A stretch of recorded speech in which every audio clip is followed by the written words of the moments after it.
ये एंगल प्लस ये एंगल, तो हमको ये पूरा बड़ा एंगल मिलेगा। तो ये 2 वाला जो था ना वो दोनों में था, तो 2 वाला कैंसिल हो गया। ये जो डब्बा है उसको रीड करते हैं कोऑर्डिनेटर। तो एंगल x का वैल्यू कैसे फाइंड करेंगे? सोचो सोचो। हाँ समझा मुझे। Hi everyone, welcome back. My name is Galaxy Parmar and as you all know कि ये जो हमारा प्यारा प्यारा चैनल है that is Galaxy of Max, इस चैनल पे हम लोग पढ़ते हैं क्लास 9th and 10th का algebra and geometry. Okay wait कहाँ चला गया?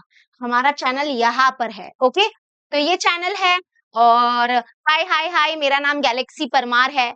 मैं क्लास 9th को एल्जेब्रा ज्योमेट्री पढ़ाती हूँ। आप क्लास 9th में हो इसलिए ये वीडियो पे आप आए हो और चैप्टर नंबर 2 पैरेलल लाइंस का जो प्रॉब्लम सेट है वो कंप्लीटली आप देखने आए हो। तो डोंट वरी, मैं ईच एंड एवरी सम को अच्छे से करवाऊंगी।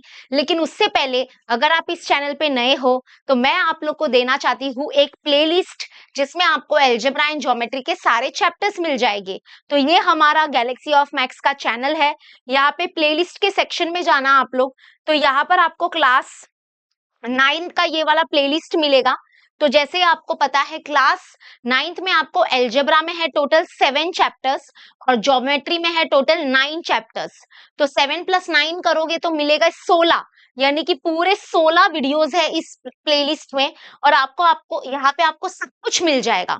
Each and every practice set के ईच एंड एवरी सम्स मिलेंगे और एक ही वीडियो में मैंने पूरा चैप्टर अपलोड किया है। तो वीडियो का ड्यूरेशन थोड़ा सा बड़ा हो सकता है, लंबा हो सकता है, 2 घंटा, 3 घंटा, 4 घंटा, 5 घंटा, 6 घंटा का हो सकता है। बट पूरा वीडियो देखोगे तो आपको समझ में आएगा कि कितनी मेहनत की है मैंने आपके लिए। वैसे ही मैंने एक प्लेलिस्ट बनाया है यहाँ पे प्रॉब्लम सेट का, तो जिसमें अभी तक मैंने एल्जेब्रा ज्योमेट्री के एक चैप्टर्स के प्रॉब्लम सेट अपलोड किए हैं। आज ये हमारा ज्योमेट्री का दूसरा चैप्टर का प्रॉब्लम सेट मैं अपलोड कर रही हूँ। वैसे ही अगर आपको एल्जेब्रा के भी सेकेंड चैप्टर जो है हमारा वो रियल नंबर है, रियल नंबर का अगर प्रॉब्लम सेट का वीडियो चाहिए तो कमेंट में मुझे जरूर बताना कि yes ma'am we want problem set videos for real number, तो मैं जरूर अपलोड कर दूंगी। ठीक है, तो चलो स्टार्ट करते हैं पैरेलल लाइंस। ये जो हमारा चैप्टर है आई होप आपने इसका बेसिक वाला वीडियो नहीं, प्रैक्टिस सेट वाला वीडियो देखा होगा। आपको पता ही है कि ये जो हमारा चैप्टर है इसमें आपको 2 प्रैक्टिस सेट मिलते हैं, 2.1 एंड 2.2, है ना। तो 2.1 में जो था वो था properties of parallel lines, properties of parallel line था। और 2.2 में जो था वो टेस्ट फॉर पैरेलल लाइन था। आई होप आप लोग ने ये दोनों के बीच में डिफरेंस को अच्छे से समझा होगा कि कब हम यूज करते हैं प्रॉपर्टीज ऑफ पैरेलल लाइन और कब हम यूज करते हैं test for parallel lines. I hope समझा होगा। चलो स्टार्ट करते हैं हम लोग वीडियो को। सबसे पहले हमारा प्रॉब्लम सेट 2 जो है इसमें है MCQs. Let's do the MCQs. सबसे पहला क्वेश्चन नंबर 1 है, if the transversal intersect 2 parallel lines then the sum of interior angle on the same side of the transversal is dash. मतलब हम लोगों को क्या बोला है कि अगर मान लो कि 2 पैरेलल लाइन गिवन में दिया हुआ है, ठीक है, ये पैरेलल लाइन है, तो इफ अ ट्रांसवर्सल इंटरसेक्ट, ये ट्रांसवर्सल है, ये टी फॉर ट्रांसवर्सल, तो ये ट्रांसवर्सल क्या करता है, 2 पैरेलल लाइन को क्या करता है, इंटरसेक्ट करता है। Then what is the sum, sum का मतलब होता है बेटा प्लस, ठीक है। तो what is the sum of interior angles on the same side of the transversal. तो यहाँ पे देखो ये जो एंगल है और ये जो एंगल है, angle A and angle B, ये हमारे क्या है, इंटीरियर एंगल, और ये क्या है, interior angle on the same side of the transversal. ये ट्रांसवर्सल है, ट्रांसवर्सल के राइट साइड में देखो यहाँ पर ये पहली जोड़ी हो गई इंटीरियर एंगल की, और यहाँ पर देखोगे तो अगर ये जो है वो दूसरी जोड़ी है इंटीरियर एंगल की, ठीक है। तो जो सेम साइड, जो ट्रांसवर्सल के सेम साइड पे ये जो हमारे इंटीरियर एंगल बनते हैं, तो इनका सम कितना होगा, then the sum of the interior angle on the same side of the transversal is how much. देखो वी नो दैट कि इंटीरियर एंगल जो होते हैं वो सप्लीमेंट्री होते हैं, राइट। अगर ये 2 लाइन पैरेलल है ना, गिवन में दिया है कि ये दोनों लाइन पैरेलल है, तो ये जो इंटीरियर एंगल है they are what, supplementary. Supplementary का मतलब क्या होता है कि ये जो दोनों एंगल है इन दोनों का जो एडिशन है, सम जो है वो 180 डिग्री होगा। इसलिए आंसर है option number C, 180 degree. I hope आपको समझा फर्स्ट वन। चलो next, the number of angles form by the transversal of 2 line is dash. मतलब अगर मान लो कोई 2 लाइन है, वो 2 लाइन पैरेलल हो भी सकते हैं, नहीं भी हो सकते हैं, और ये हमारा ट्रांसवर्सल है। तो ये जो ट्रांसवर्सल है और ये जो दो लाइन है, इनके वजह से जो नंबर ऑफ एंगल्स फॉर्म होते हैं वो कितने होते हैं जरा बताना? 8 एंगल्स फॉर्म होते हैं, राइट? 8 आपको पता ही होगा, ये मैंने एक्सप्लेन किया था मेरे बेसिक वाले वीडियो में। देखो यहाँ पे 1 2 3 4 5 6 7 8 एंगल फॉर्म होते हैं, ठीक है। Next, a transversal intersect two parallel line. If the measure of one of the angle is 40 degree, then the measure of its corresponding angle is dash. इसका मतलब देखो, यहाँ पे ये तो बहुत सिंपल क्वेश्चन है। इसमें क्या बोला है कि अगर मान लो ये ट्रांसवर्सल है और ये ट्रांसवर्सल क्या करता है, दो पैरेलल लाइन को इंटरसेक्ट करता है। तो मान लेते हैं कि ये जो लाइन है, लाइन एल और एम, ये दोनों पैरेलल है, ठीक है। तो अगर मान लो कि कोई एक एंगल है, उसका मेजर है 40 डिग्री, यहाँ पे बोला है if the measure of one of the angle is 40 degree, then what is the measure of its corresponding angle. तो इसके करस्पॉन्डिंग में जो एंगल होगा, मतलब इसका करस्पॉन्डिंग एंगल ये होगा, राइट? तो इसका मेजर कितना होगा? तो इसका मेजर भी 40 डिग्री होगा, क्योंकि जब दो लाइन पैरेलल होते हैं तो ये जो करस्पॉन्डिंग एंगल यहाँ पे फॉर्म हुए हैं वो कॉन्ग्रेंट हो गए। Corresponding angles are congruent, right? तो अगर एक एंगल का मेजर 40 डिग्री है तो उसके करस्पॉन्डिंग में जो एंगल होगा उसका मेजर भी कितना होगा? 40 डिग्री होगा। So yes, option number A is the answer. फिर दिया इन ट्राइंगल एबीसी, अगर एंगल ए 76 डिग्री है, एंगल बी 48 डिग्री है, तो एंगल सी कितना होगा? तो एक्चुअली में यहाँ पर क्या यूज होगा, यहाँ पर ये वाला जो क्वेश्चन है उसमें ट्राइंगल की बात हो रही है कि ये ट्राइंगल है, ये सपोज करो यहाँ पे ट्राइंगल है ए बी सी। तो यहाँ पे एंगल ए अगर 76 डिग्री है, एंगल बी अगर 48 डिग्री है, तो एंगल सी कितना होना चाहिए? तो यहाँ पे ट्राइंगल की एक प्रॉपर्टी होती है, we know that sum of all angles of a triangle is 180 degree. Yes और no in the comment section, है ना? हाँ, तो यहाँ पर हमारा इसका सोल्यूशन होगा कि angle A plus angle B plus angle C, तो sum of measure of all the angle is 180 degree, ठीक है। तो एंगल ए की वैल्यू है 76 डिग्री, एंगल बी है हमारे पास 48 डिग्री, एंगल सी मुझे पता नहीं, इज इक्वल टू 180 डिग्री। तो इन दोनों को ऐड करोगे, फिर इसको उधर शिफ्ट करोगे, ठीक है। तो अगर आप ऐड करोगे तो 76 प्लस 48 करोगे तो 8 9 10 11 12 13 14, ये 14 हो गया। फिर 7 8 9 10 11 12 12, तो 124 degree, 124 degree plus angle C is equal to 180 degree, ठीक है। तो therefore angle C is equal to क्या होगा? Angle C is equal to 180 degree, ये प्लस 124 डिग्री उधर गया तो माइनस 124 डिग्री। कुछ बच्चे शायद 124 पे ही मार्क करके आ जाएंगे, जो कि रॉन्ग है, क्योंकि यहाँ पे sum of all angles of a triangle जो होता है दैट इज 180 डिग्री। तो आप यहाँ पे 76 प्लस 48 करोगे ना, तो उसको उधर शिफ्ट करके माइनस भी करना है, उसको 180 से माइनस करना बाकी है, ठीक है। तो 180 में से अगर आप 124 निकालोगे तो यहाँ पे ये 10 हो गया और ये 7 हो गया, तो 10 में से 4 गया तो 6 और 7 में से 2 गया तो कितना हो गया? 5। तो 56 डिग्री इज द आंसर। तो यहाँ पे एंगल सी जो होगा वो 56 डिग्री होगा। ओके, तो 56 डिग्री इज द आंसर। समझ में आ गया? Last MCQ, two parallel line are intersected by the transversal. If measure of one of the alternate interior angle is 75 degree, then what is the measure of the other angle? देखो, इसमें भी यही question है कि ऐसा question है कि suppose करो, मैं समझाती हूँ। यहाँ पे क्या दिया है कि अगर मान लो, यहाँ पे देखो क्या बोला, if two parallel line are intersected by the transversal, इसका मतलब यहाँ पे ये दो लाइन पैरेलल है और ये उनका ट्रांसवर्सल है, ठीक है। अगर एक जो अल्टरनेट इंटीरियर एंगल होते हैं ना, अल्टरनेट इंटीरियर एंगल की जोड़ी होती है, बरोबर। तो अगर major of one of the alternate interior angle is 75 degree, इसका मतलब ये कि अगर मान लो अल्टरनेट इंटीरियर एंगल पता है ना, ऐसे जेड जैसा बनता है, जेड है ना, जेड बनता है। तो अगर मान लो ये जो एंगल है वो 75 डिग्री है, तो इस ये वाला एंगल कितना होगा फिर? क्योंकि ये दोनों अल्टरनेट इंटीरियर एंगल है, राइट? Alternate interior angle. तो अगर एक एंगल 75 डिग्री है तो दूसरा भी 75 डिग्री होगा। क्यों? क्योंकि alternate interior angles are congruent. अगर लाइंस क्या है? पैरेलल है, तो पैरेलल लाइंस है तो हम बोल सकते हैं alternate interior angles are congruent. तो अगर एक 75 डिग्री एंगल है तो दूसरा क्या होगा? वो भी क्या होगा? 75 डिग्री होगा। इसका मतलब option C is the answer. तो आई होप आपको सारे एमसीक्यूज अच्छे से डिटेल में समझे। एमसीक्यूज के सोल्यूशन हमको नहीं लिखने रहते हैं, we have to write direct answer in the exam, ठीक है। स्कूल एग्जाम, क्लास का एग्जाम, जो भी एग्जाम होगा, तो आप एक बार अपने स्कूल के टीचर्स को भी पूछ लेना कि कैसे वो आंसर्स एक्सपेक्ट कर रहे हैं आपसे। ओके, नाउ नेक्स्ट वन, अच्छा, नेक्स्ट वन स्टार्ट करने से पहले लेट मी टेल यू कि अगर आप क्लास 9th में हो and if you are from Maharashtra state board, एक बहुत ही बढ़िया गुड न्यूज है कि हमने एक ऑनलाइन बैच लॉन्च किया है for class 9th Maharashtra state board, that is victory batch. Yes, this is the victory batch for you. ये जो बैच है वो English medium and semi English medium बच्चों के लिए है। सेमी इंग्लिश मीडियम के बच्चे, जैसे आपको पता है कि आपका जो हिस्ट्री ज्योग्राफी सब्जेक्ट है दैट इज वो मराठी में होता है, इतिहास भूगोल, तो ये सब हमारे इस बैच में आपको मिलेगा। ये जो बैच है वो सारे सब्जेक्ट का बैच है। ऐसे हमारे जूम पे मीटिंग वगैरह होते रहते हैं, मतलब जूम पे हम लोग डाउट क्लियरिंग सेशन लेते हैं बच्चों का। वैसे हमारे जो लेक्चर्स है ना वो सब इजी लर्निंग के ऐप में होते हैं, तो आप इजी लर्निंग का ऐप इंस्टॉल कर लो। वहां पे आपको 8th standard, 9th standard, 10th standard, 11th standard, 12th standard के सारे स्टैंडर्ड के बैचेस मिल जाएंगे। 9th का बैच है विक्ट्री, तो विक्ट्री बैच में आप आ जाना, ठीक है। अभी बहुत बच्चे ये बोलेंगे कि हम बैच में क्यों आए, ऐसा क्या है इस बैच में। तो हमने देखो कितने अच्छे अच्छे परसेंटेज हमारे बैच से बच्चों ने लाए हैं। तो अदिति जो है उसने देखो कितना लाया है, 99.16%। ठीक है, ये 9th स्टैंडर्ड का उसका रिजल्ट है। अब तो वो 10th में चली गई है। उसके बाद वी हैव दक्षता, सेमी इंग्लिश मीडियम की बच्ची है ये हमारी, 96.16%। ठीक है, उसके बाद यहाँ पे देखो 95% लाया हुआ है यहाँ पे।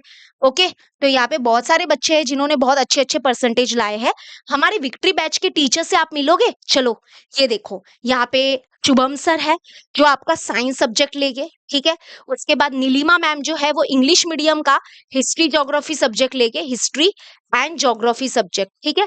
मैं आपका मैथमेटिक्स सब्जेक्ट लूंगी, मैं और योगेश सर जो है मिलके आपका मैथमेटिक्स लेते हैं, तो मोस्ट ऑफ द पार्ट तो मैं ही कवर करूंगी। उसके बाद पार्थ सर आपका साइंस लेंगे, तो शुभम सर और पार्थ सर मिलके आपका साइंस लेंगे, ठीक है।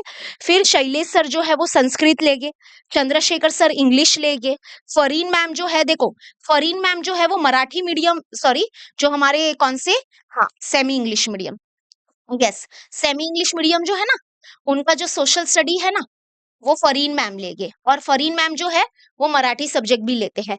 कोमल मैम आपका पूरा हिंदी लेंगे, और जो योगेश सर है वो मैथमेटिक्स लेंगे। तो अगर आपको कुछ भी इंक्वायरी करनी है हमारे बैच के बारे में तो आप एकदम फ्री में कॉल कर सकते हो। वो कोई टेंशन मत लेना, बस जो आपके मन में डाउट है वो डाउट बिंदास पूछो और हमको कॉल करो। हमको बहुत अच्छा लगेगा आपके डाउट को क्लियर करने के लिए। और मैं तो चाहती हूँ आप बैच में आओ, क्योंकि बैच का एक अलग ही मजा होता है। अगर कोई विक्ट्री बैच का बच्चा है जो हमको देख रहा है तो प्लीज आप कमेंट में बताना कि हमारा जो बैच है वो आपको कैसा लग रहा है, कि आप सेटिस्फाई हो कि नहीं, और कैसे पढ़ाई होती है वो जरूर बताना, ठीक है, कमेंट में। चलो let's continue our problem set. तो क्वेश्चन नंबर 2 स्टार्ट करें। बहुत अच्छा क्वेश्चन है ये। स्टार मार्किंग दिख रहा है ना, लेकिन ऐसा कुछ है नहीं, इसमें ड्रॉ करना है आपको। चलो ड्रॉ करते हैं, थोड़ा सा अच्छे से करना ड्रॉ। सबका ड्राइंग थोड़ा शायद अलग अलग हो सकता है, बट हम लोग क्या करेंगे, क्वेश्चन को पढ़ेंगे और हम ड्रॉ करेंगे, और एकदम एकदम चिल रहना, बहुत इजी क्वेश्चन है। चलो यहाँ पे समझते हैं क्या दिया है। सबसे पहले आराम आराम से पढ़ना और थोड़ा थोड़ा ड्रॉ करना, एक साथ मत करना। तो ray P Q and ray P are perpendicular to each other. Points B and A are in the interior and exterior of angle QPR respectively. Ray PB and ray PA are perpendicular to each other. Draw the figure showing all this ray and right. चलो right वाला part बाद में करेंगे, पहले ये समझते हैं। रे पी क्यू देखो, मैं रफली फटाफट बनाती हूँ पहले। रे P Q and ray P are, अगर तुम देखोगे तो ये दोनों रे में है ना, पॉइंट पी आ रहा है, मतलब पॉइंट पी जो होगा ना ये दोनों रे का स्टार्टिंग पॉइंट होगा।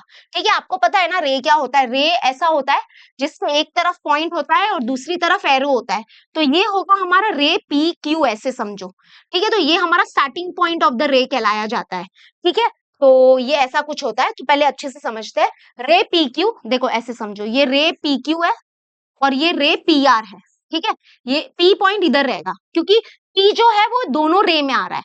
तो ये रे पी क्यू और ये रे पी आर ले लेते हैं। फिर कोई बच्चा बोलेगा अरे मिस आप इसको रे पी क्यू लो और इसको रे पी आर लो, वो भी चलेगा, ऐसा कुछ नहीं कि वो रॉन्ग हो जाएगा, ऐसा कुछ नहीं है। ठीक है, तो आराम से अच्छे से समझा इतना आपको। ठीक है, मैं फिर नहीं ये रफ क्यों किया, ये राइट था। तो ray P Q and ray P are perpendicular to each other. Oh wow, perpendicular मतलब 90 डिग्री। तो यहाँ पे क्या आएगा, यहाँ पे आएगा 90 डिग्री। समझा इतना। Next, point B and A are in the interior and exterior of angle QPR. मतलब यहाँ पे क्या बोला है बेटा कि जो पॉइंट बी है एंड पॉइंट ए है, तो एक पॉइंट बी है एंड एक पॉइंट ए है। तो point B and A are in the interior and exterior of the angle QPR respectively.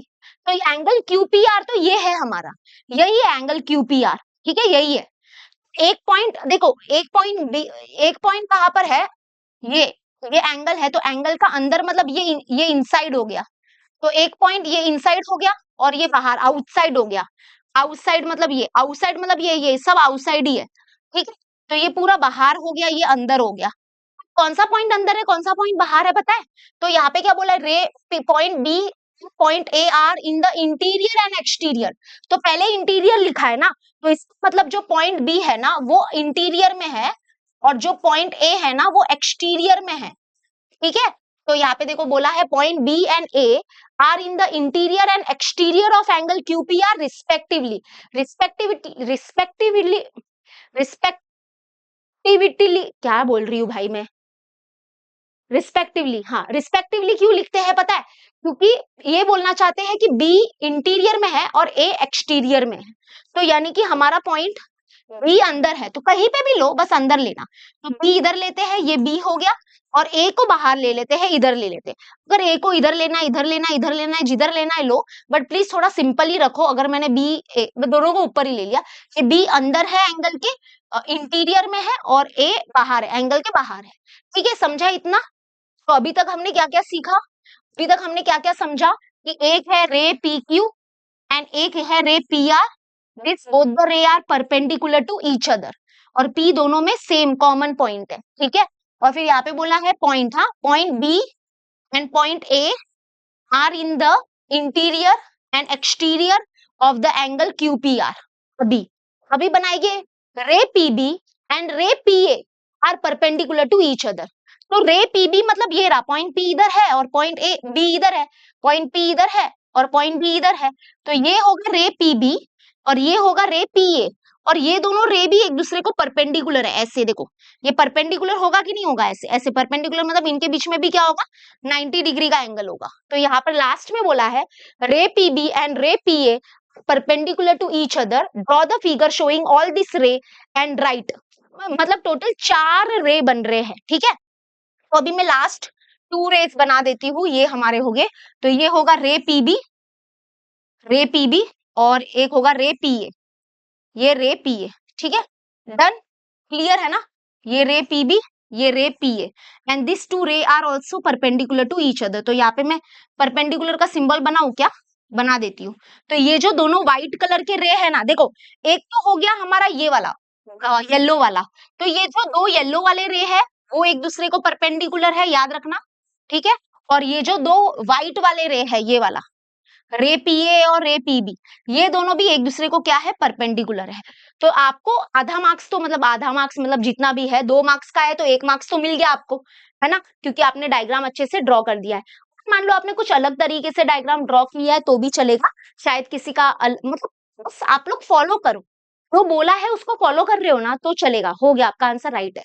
चलो अभी यहाँ पे फर्स्ट बोला है हमको, फर्स्ट हम लोग को बोला है, first write the pair of complementary angles. मुझे बताओ पेयर, पेयर मतलब जोड़ी, पेयर ऑफ कॉम्प्लीमेंट्री एंगल। पहले तो आपको ये पता होना चाहिए कि कॉम्प्लीमेंट्री एंगल्स होते क्या है, let me know in the comment section.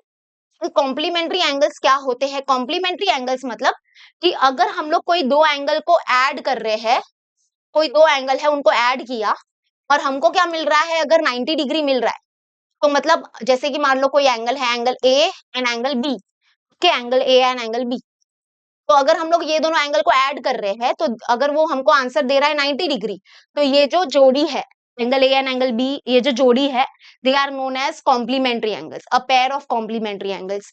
तो कॉम्प्लीमेंट्री एंगल्स मतलब वो नहीं होता है कि जो एंगल 90 डिग्री है वो कॉम्प्लीमेंट्री एंगल है, मतलब जो एक एंगल 90 डिग्री है, मतलब मान लो यहाँ पे जो एंगल है RPQ, ये जो एंगल है वो आपको दिख रहा है, देखो ये जो एंगल है RPQ, ये 90 डिग्री है ना, आप ऐसे नहीं बोल सकते कि ये एंगल कॉम्प्लीमेंट्री एंगल है, नहीं, ये सिंगल एंगल कॉम्प्लीमेंट्री नहीं है, ये तो राइट एंगल है।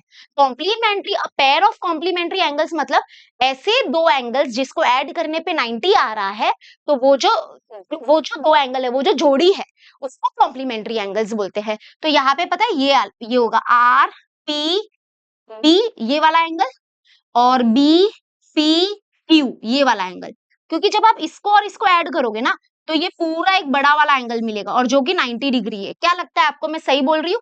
मुझे एक देखो, तुम लोग दिमाग लगाओ ना, यहाँ पे देखो, ये देखो, ये वाला एक एंगल आर पी डी, ये वाला एंगल, और बी पी क्यू, ये वाला। तो इन दोनों को जोड़ोगे तो ये मिलेगा हम लोग को आर पी क्यू, और आर पी क्यू क्या है? पूरा 90 है। समझा? तो पहला पहला तो ये होगा, और दूसरा क्या होगा पता है? ये वाला, ये पूरा ऐसे रे 90 है ना, मतलब सॉरी, ये पूरा एंगल एपीबी 90 है ना, तो इसके बीच में ये आ रहा है जो टुकड़े कर रहा है, तो दूसरा जोड़ी होगा एपीआर, ये वाला एपीआर प्लस आरपीबी, आरपीबी ये वाला, तो ये वाला एंगल और ये वाला एंगल, तो ये दोनों को जब जोड़ोगे तो ये पूरा मिलेगा 90, ऐसे। ठीक है, समझ रहे हो? तो चलो अभी हम लोग लिखते हैं। सबसे पहला मुझे आंसर मिल गया है, that is R P B, ऐसे लिखेंगे angle R P B plus angle क्या होगा? B P Q, B P Q, that is equal to, इन दोनों को ऐड करोगे तो 90 डिग्री मिलेगा, that is angle R P Q मिलेगा। ठीक है, तो ये फर्स्ट वन हो गया। यहाँ पे ए लिख देती हूँ, ठीक है, ए, या छोटा 1 2 3 तो इधर लिखा है तो ए बी सही रहेगा। सेकेंड हमारा है A P R, angle A P R plus angle R P B, R P B is equal to 90 degree. ठीक है, ये दोनों एंगल को ऐड करोगे तो 90 मिलेगा, तो ये इसको बोलते हैं पेयर्स, पेयर्स मतलब जोड़ी, ये है कॉम्प्लीमेंट्री एंगल्स की जोड़ी, तो दो जोड़ी मिल रही है। आई होप आपको समझ में आ गया होगा, फिर से इशारे से समझ जाओ। यहाँ पे देखो, एक है ये वाला RPB, RPB plus BP Q, BP Q, और दूसरा है हमारा ये वाला, that is A P R, ये जो पॉइंट है ना वो पी कहलाता है, ठीक है, और है R P B, R P B, ये हो गया। आई होप आपको समझ में आ गया है। चलो सेकेंड वन करते हैं। Second one, we want a pair of supplementary angle. What is a pair of supplementary angle, जरा बताओ। सप्लीमेंट्री एंगल्स मतलब अगर जो दो एंगल है उनको ऐड करने के बाद अगर 180 डिग्री आ रहा है, 180 डिग्री, हाँ, कि अगर दो एंगल है उनको ऐड किया and that is equal to अगर 180 डिग्री आ गया, तो इसका मतलब वो जो जोड़ी है, वो जो दो एंगल्स है उनको बोलते हैं सप्लीमेंट्री एंगल्स। ठीक है, तो यहाँ पर वो दिखेगा आपको 90 प्लस 90 180 होता है ना, तो ये देखो, ये वाला angle, angle A C B, इसको ये 90 डिग्री है, राइट, और दूसरा जोड़ी है हमारा आर पी क्यू, ये भी 90 डिग्री है, तो इन दोनों को जब ऐड करोगे 90 प्लस 90 180 आएगा, तो ये हो गया हमारा सप्लीमेंट्री एंगल का पेयर।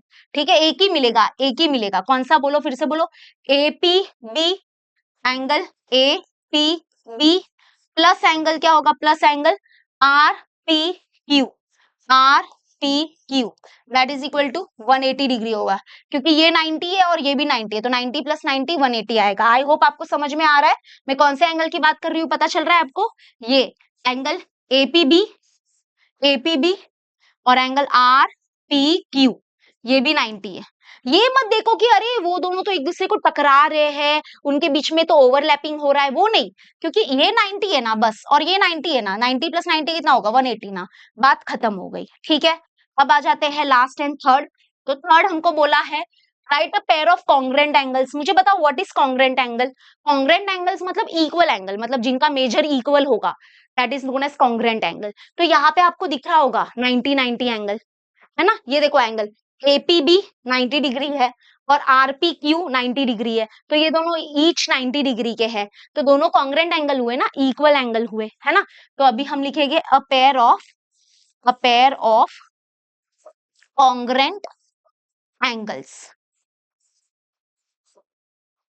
कॉन्ग्रेंट एंगल्स, कॉन्ग्रेंट का मतलब इक्वल एंगल, तो एंगल ए पी बी, तो एंगल ए, ध्यान से देखना, angle A P B is congruent to angle, is congruent to angle R P Q, R P Q, because each, नहीं reason तो वैसे लिखने की जरूरत नहीं है, सच बोलूं, बट ठीक है, ईच 90 डिग्री। अच्छा तुम लोग एक और बताओ, यहाँ पे एक और एक एंगल है जो कॉन्ग्रेंट है, वो बताए कौन सा है? वो है ये वाला एंगल और ये वाला एंगल।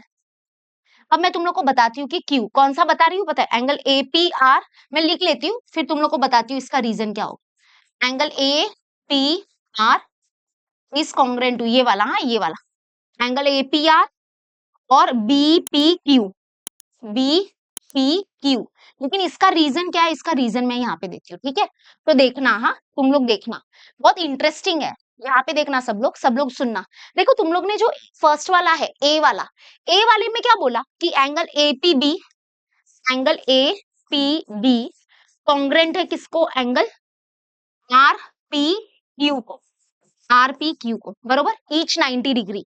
फिर से देखो वंस मोर, इकडे बघा पोरांनो, इकडे बघा, हे बघा आर पी बी, ये वाला एंगल कॉन्ग्रेंट है किसको, ये 90 है ना, ये 90 है, it's congruent to angle R P Q, क्योंकि ये 90 है, बरोबर। लेकिन अभी तुम लोग एक बात बताओ, अगर ये जो एंगल एपीबी है, एंगल ए पी बी जो है, इस एंगल को मैं ऐसे लिख सकती हूँ, that is angle A P B को मैं ऐसे लिख सकती हूँ क्या, that is angle A P R plus angle R P B, this plus this, क्योंकि इसको बोलते हैं angle addition property. Angle addition property क्या होता है कि ये जो एक एंगल है, इसके बीच में अचानक से ये रे आ गई ना, तो इसके टुकड़े हो गए, ये एंगल एक जो इतना बड़ा एंगल था, इसके बीच में ऐसे रे आ गई, तो हम क्या कर सकते हैं, ये छोटे छोटे एंगल, ये एंगल प्लस ये एंगल, अगर मैं इस एंगल को और इस एंगल को जोड़ू तो ये पूरा बड़ा वाला एंगल मिलेगा, बरोबर, ये पूरा बड़ा वाला एंगल मिलेगा, तो इसको बोलते हैं एंगल एडिशन प्रॉपर्टी। तो मैं इसके जगह पे, यानी कि एंगल ए पी बी के जगह पे लिख सकती हूँ angle A P B, sorry A P R plus R P B, तो हम लिखेंगे इसके जगह पे angle A P R plus angle A P R plus angle R P B, R P B, ठीक है। इसको बोलते हैं एंगल एडिशन प्रॉपर्टी, क्योंकि दिस प्लस दिस करोगे तो ये पूरा मिलेगा ये, और ये कॉन्ग्रेंट है तो कॉन्ग्रेंट, सेम हम इसके साथ भी करेंगे। दैट इज ये जो एंगल है आर पी क्यू, ये देखो यहाँ पे देखो, यहाँ पे देखो, ये जो एंगल है आर, ये देखो यहाँ पे, ये जो है एंगल आर पी क्यू, और इसके बीच में अचानक से ऐसे रे आ गई, तो एंगल ये जो आर पी क्यू है, इसके जगह पे लिख सकते हैं dash plus dash, which angle, बताओ, एंगल आर पी क्यू के जगह पे लिख सकते हैं angle R P B plus angle B P Q, ये एंगल, तो ये दोनों एंगल को जब जोड़ेंगे, कौन सा, ये एंगल प्लस ये एंगल, तो हमको ये पूरा बड़ा एंगल मिलेगा। इस प्रॉपर्टी को बोला जाता है एंगल एडिशन प्रॉपर्टी, ठीक है। तो आर पी क्यू के जगह पे लिखेंगे R P B, angle R P B plus angle BPQ, BPQ, समझा। कि तुम लोग थोड़ा नोटिस करना, अभी तक हमने क्या किया, आराम से नोटिस करना, कोई घाई नहीं है। देखो पहले ये जो बड़ा एंगल था एंगल एपीबी, इसके जगह पे हमने लिखा दिस प्लस दिस, ठीक है। उसके बाद ये जो एंगल था दैट इज आरपीक्यू, इसके जगह पे हमने लिखा दिस प्लस दिस, है ना। तो ये देखना, ये दोनों में आ रहा है, ये जो एंगल था ना, ये एंगल आरपीबी, वो दोनों में आ रहा है, ये एंगल जो था ना, ये वाला पार्ट, ये वाला पार्ट, ये दोनों में आ रहा है, तो ये कैंसिल हो जाएगा एक दूसरे के साथ।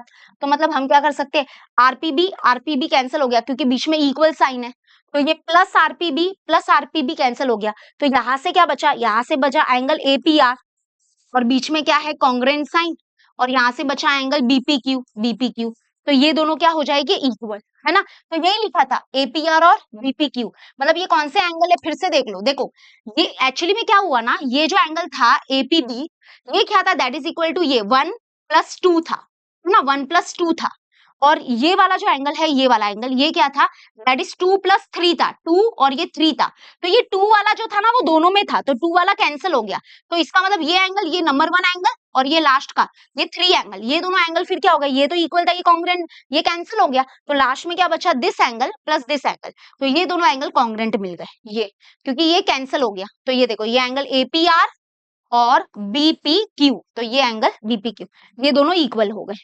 तो ये दिखता नहीं है, ये सामने से दिखेगा नहीं आपको, तो इसको आपको थोड़ा सा जांच पड़ताल मतलब करना पड़ेगा, तो आपको ये नजर आएगा। ओके, समझा ये आपको। तो आई होप आपको सेकेंड वाला समझा। गर्मी बहुत है यार, हाँ बारिश कब आएगा, रुको 1 मिनट, हाँ 1 मिनट। तो चलो अभी हम लोग करते हैं, आई होप आपको सेकेंड वन समझ में आ गया होगा, थर्ड वन करते हैं। बाय द वे ये जो इसका पीडीएफ है वो इजी लर्निंग के ऐप में आपको मिल जाएगा फ्री मटेरियल में, ओके। तो चलो थर्ड वन करते हैं, थर्ड वन प्रूव दैट वाला सम है, बट ये बहुत इजी है, सच में बहुत इजी है, आप इसको एक बार रीड करना तो आपको थोड़ा सा समझ में आएगा। देखो क्या बोला है, प्रूव दैट, हमको प्रूव करना है, prove that if a line is perpendicular to one of the two parallel line then it is perpendicular to other line also. इसका मतलब क्या है, देखो यहाँ पे क्वेश्चन अच्छे से समझना, क्या बोला है, prove that if a line is perpendicular to one of the two parallel line, इसका मतलब यहाँ पे है ना दो पैरेलल लाइन गिवन में दिया हुआ है, तो ये जो लाइन है और ये जो लाइन है वो क्या है, पैरेलल है, ठीक है। लाइन एल और एम क्या है, पैरेलल है। और यहाँ पर क्या है, एक लाइन है, ये लाइन है, नाम लेते हैं इसका टी, ठीक है, ये टी है। तो यहाँ पर है ना इसकी बात हो रही है, किसकी बात हो रही है पता है, इसकी बात हो रही है, इसकी। यहाँ पे क्या बोला, इफ अ लाइन, ये लाइन कौन है पता है, ये वाला लाइन है, ठीक है। तो क्या बोला है, if a line is perpendicular to one of the two parallel line, मतलब यहाँ पे दो पैरेलल लाइन है, ठीक है। और हमको क्या बोला है कि इफ अ लाइन, ये जो लाइन है, if a line is perpendicular to one of the two parallel line, मतलब दो लाइन पैरेलल है, लेकिन ये जो लाइन है ना वो दो में से किसी एक को, वो जो दो पैरेलल लाइन है ना उसमें से किसी एक को ही परपेंडिकुलर है।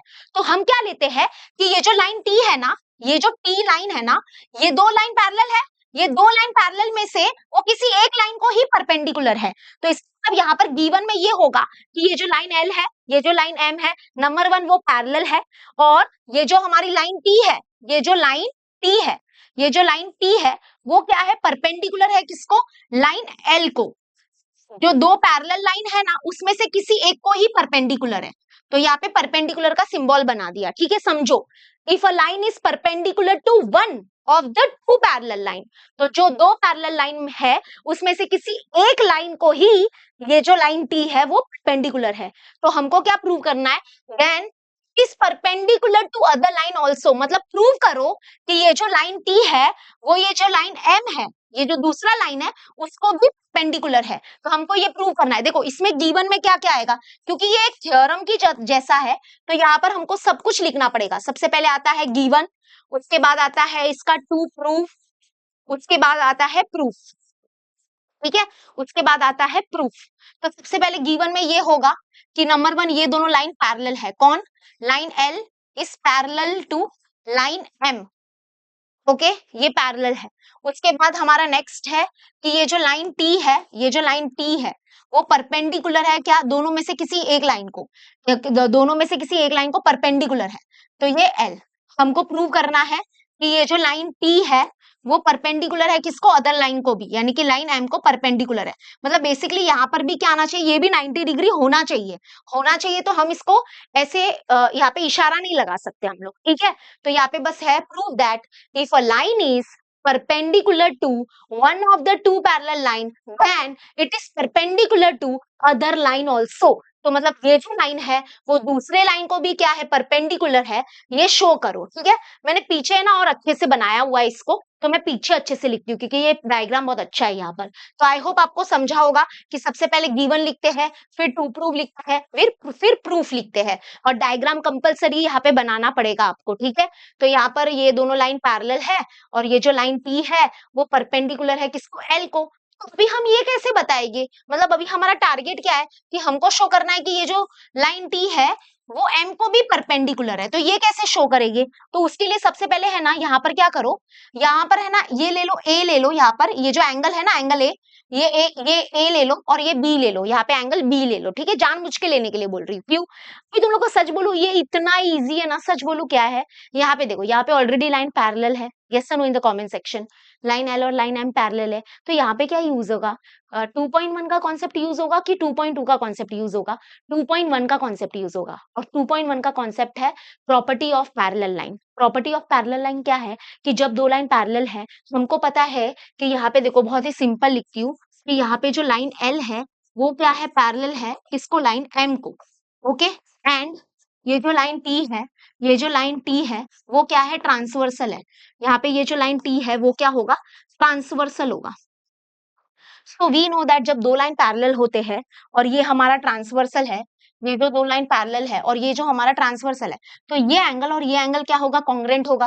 बिकॉज क्यों, because corresponding angles are congruent. इसलिए हमने यहाँ पे नाम लिखा ए बी करके, नाम क्यों लिया, क्योंकि अब इसलिए। तो देयरफॉर हम लोग बोल सकते हैं angle A and angle B are congruent. Reason क्या होगा, because corresponding angles are congruent. Reason में क्या आएगा, corresponding angles are congruent, corresponding angles are congruent. ठीक है, क्लियर हो गया। तो करस्पॉन्डिंग एंगल्स आर कॉन्ग्रेंट। इसका मतलब यहाँ पर अगर एंगल ए 90 डिग्री है तो देयरफॉर सिंस, क्योंकि एंगल ए 90 डिग्री है, क्यों? बिकॉज ये गिवन में है ना, सिंस गिवन, सिंस क्यों? क्योंकि यहाँ पे गिवन में दिया है कि लाइन टी जो है वो परपेंडिकुलर है लाइन एल को, है ना। तो परपेंडिकुलर का मतलब 90 है, तो angle A, since angle A तो 90 डिग्री है, तो एंगल बी भी क्या होगा? एंगल बी भी क्या होगा? 90 डिग्री होगा। क्योंकि अरे यार ये दोनों एंगल अभी जस्ट ताजा ताजा कॉन्ग्रेंट मिले, तो अगर एंगल ए 90 डिग्री है तो एंगल बी भी कॉन्ग्रेंट, बी भी 90 डिग्री मिला, और अगर एंगल बी 90 डिग्री मिला तो यस हमने ये प्रूव कर दिया। देयरफॉर दिस इंडिकेट दैट, ये इंडिकेट कर रहा है कि ये जो लाइन टी है ना, ये जो लाइन टी है वो दूसरे लाइन को भी क्या है? परपेंडिकुलर है, क्योंकि एंगल बी 90 डिग्री आ गया, इसका मतलब हमको प्रूव हो गया। तो देयरफॉर दिस इंडिकेट दैट कि जो लाइन टी है क्या, वो क्या है? परपेंडिकुलर है किसको? लाइन एम को।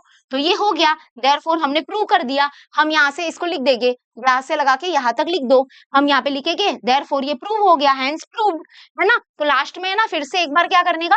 स्टेटमेंट लिख देने का, तो वो अच्छा हो जाएगा हमारे लिए।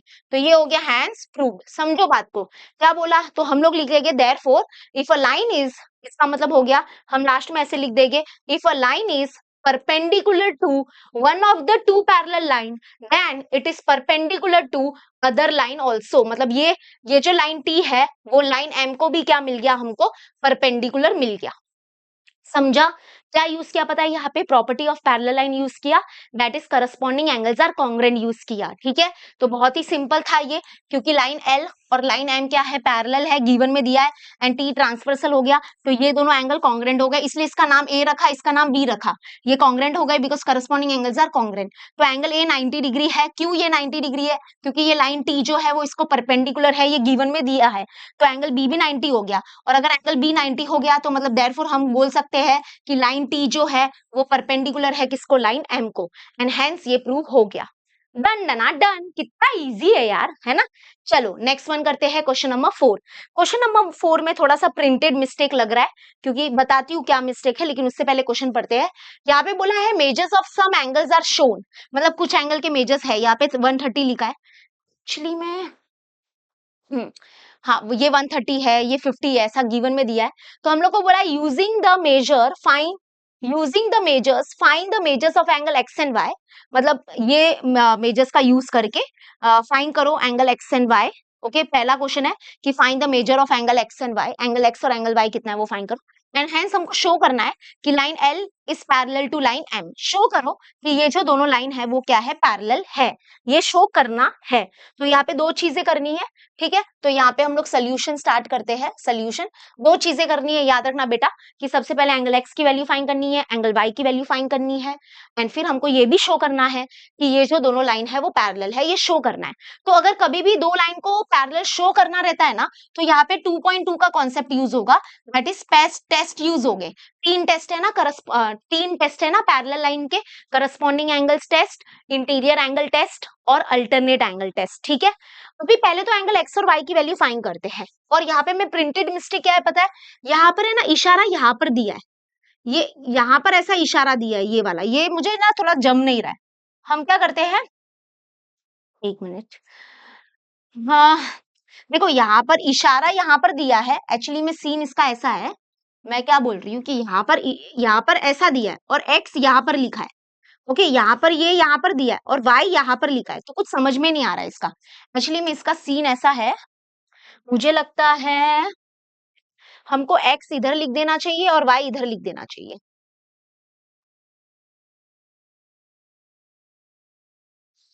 मैं तो ऐसे ही कर देती हूँ, ठीक है, आप समझ जाओ।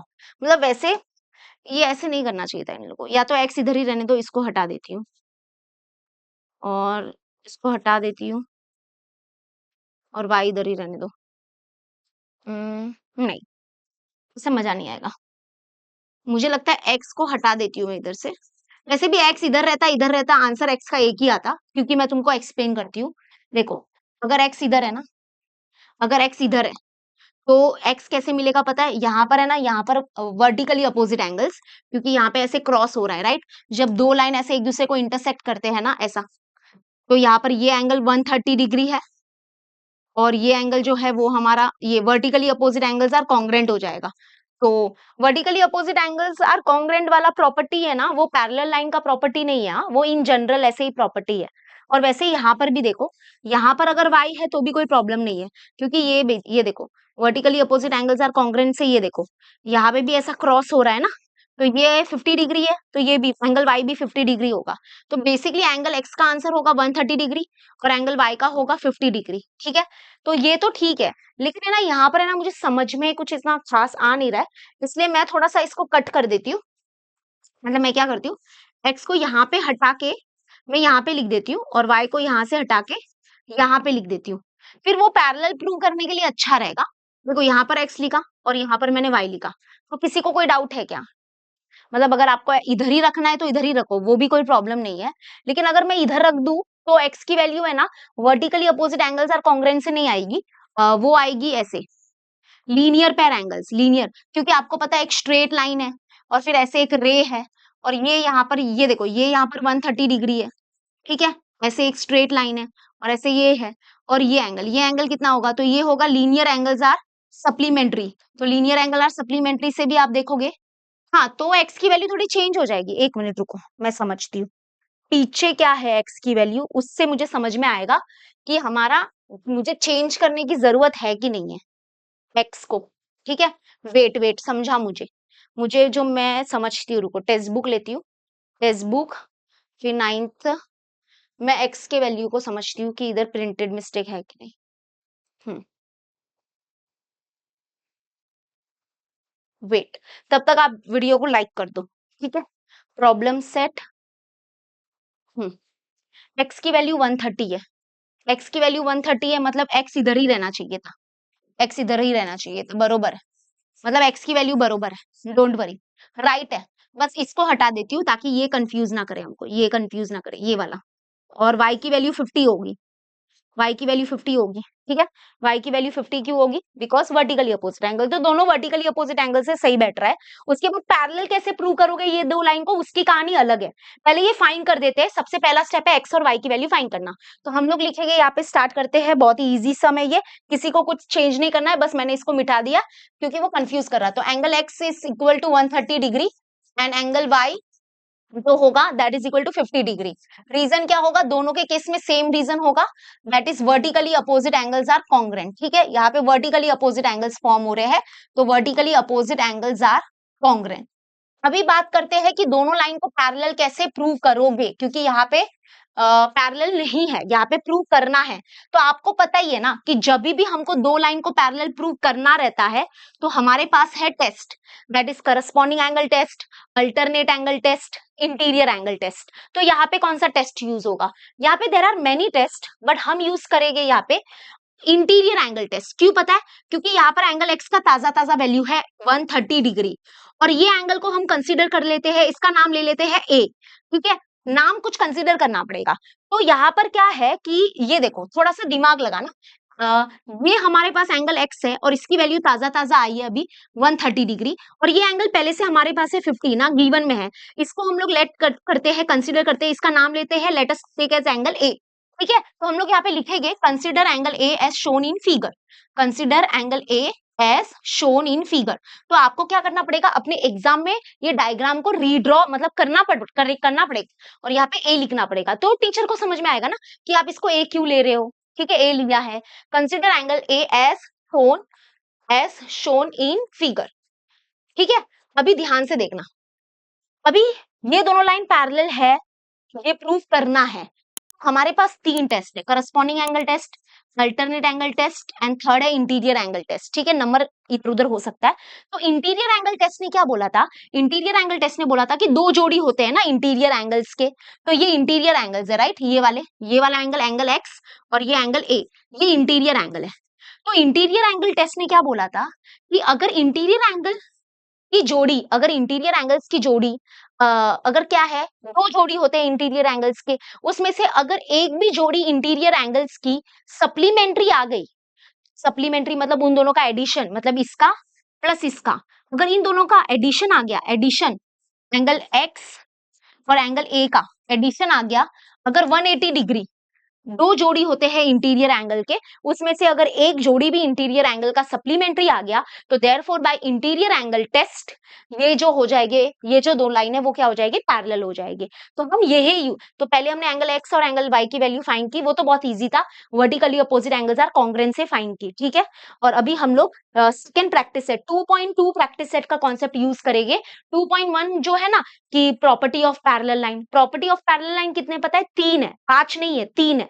दैट इज अगर दो लाइन पहले से पैरेलल होते हैं तो उसके 3 प्रॉपर्टी है कि corresponding angles are congruent, alternate angles are congruent and interior angles are supplementary.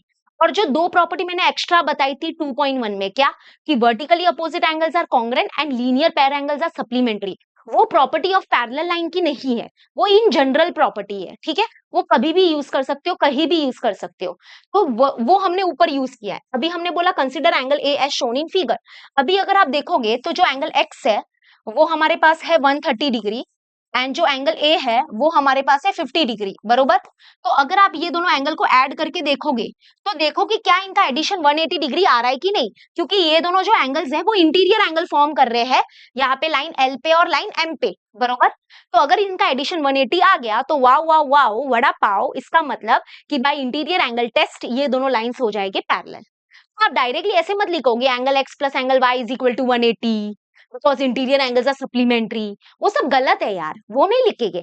Check कर रहे हैं कि ये दोनों एंगल, ये दोनों का एडिशन कितना आ रहा है, लेट्स चेक। तो एंगल ए है 130 डिग्री प्लस एंगल वाई कितना है 50 डिग्री। अगर आप ये दोनों को ऐड करोगे 130 प्लस 50 कितना होता है, 180 डिग्री होता है। अगर ये 181 डिग्री भी आ जाता 181 तो ये दोनों लाइन पैरेलल नहीं होते, समझ रहे हो। बट हाँ यहाँ पे ये जो एंगल एक्स है, वाई क्यों लिखा मैंने, angle X plus angle A, इन दोनों का एडिशन कितना आ गया, इन दोनों का एडिशन आ गया 180 डिग्री।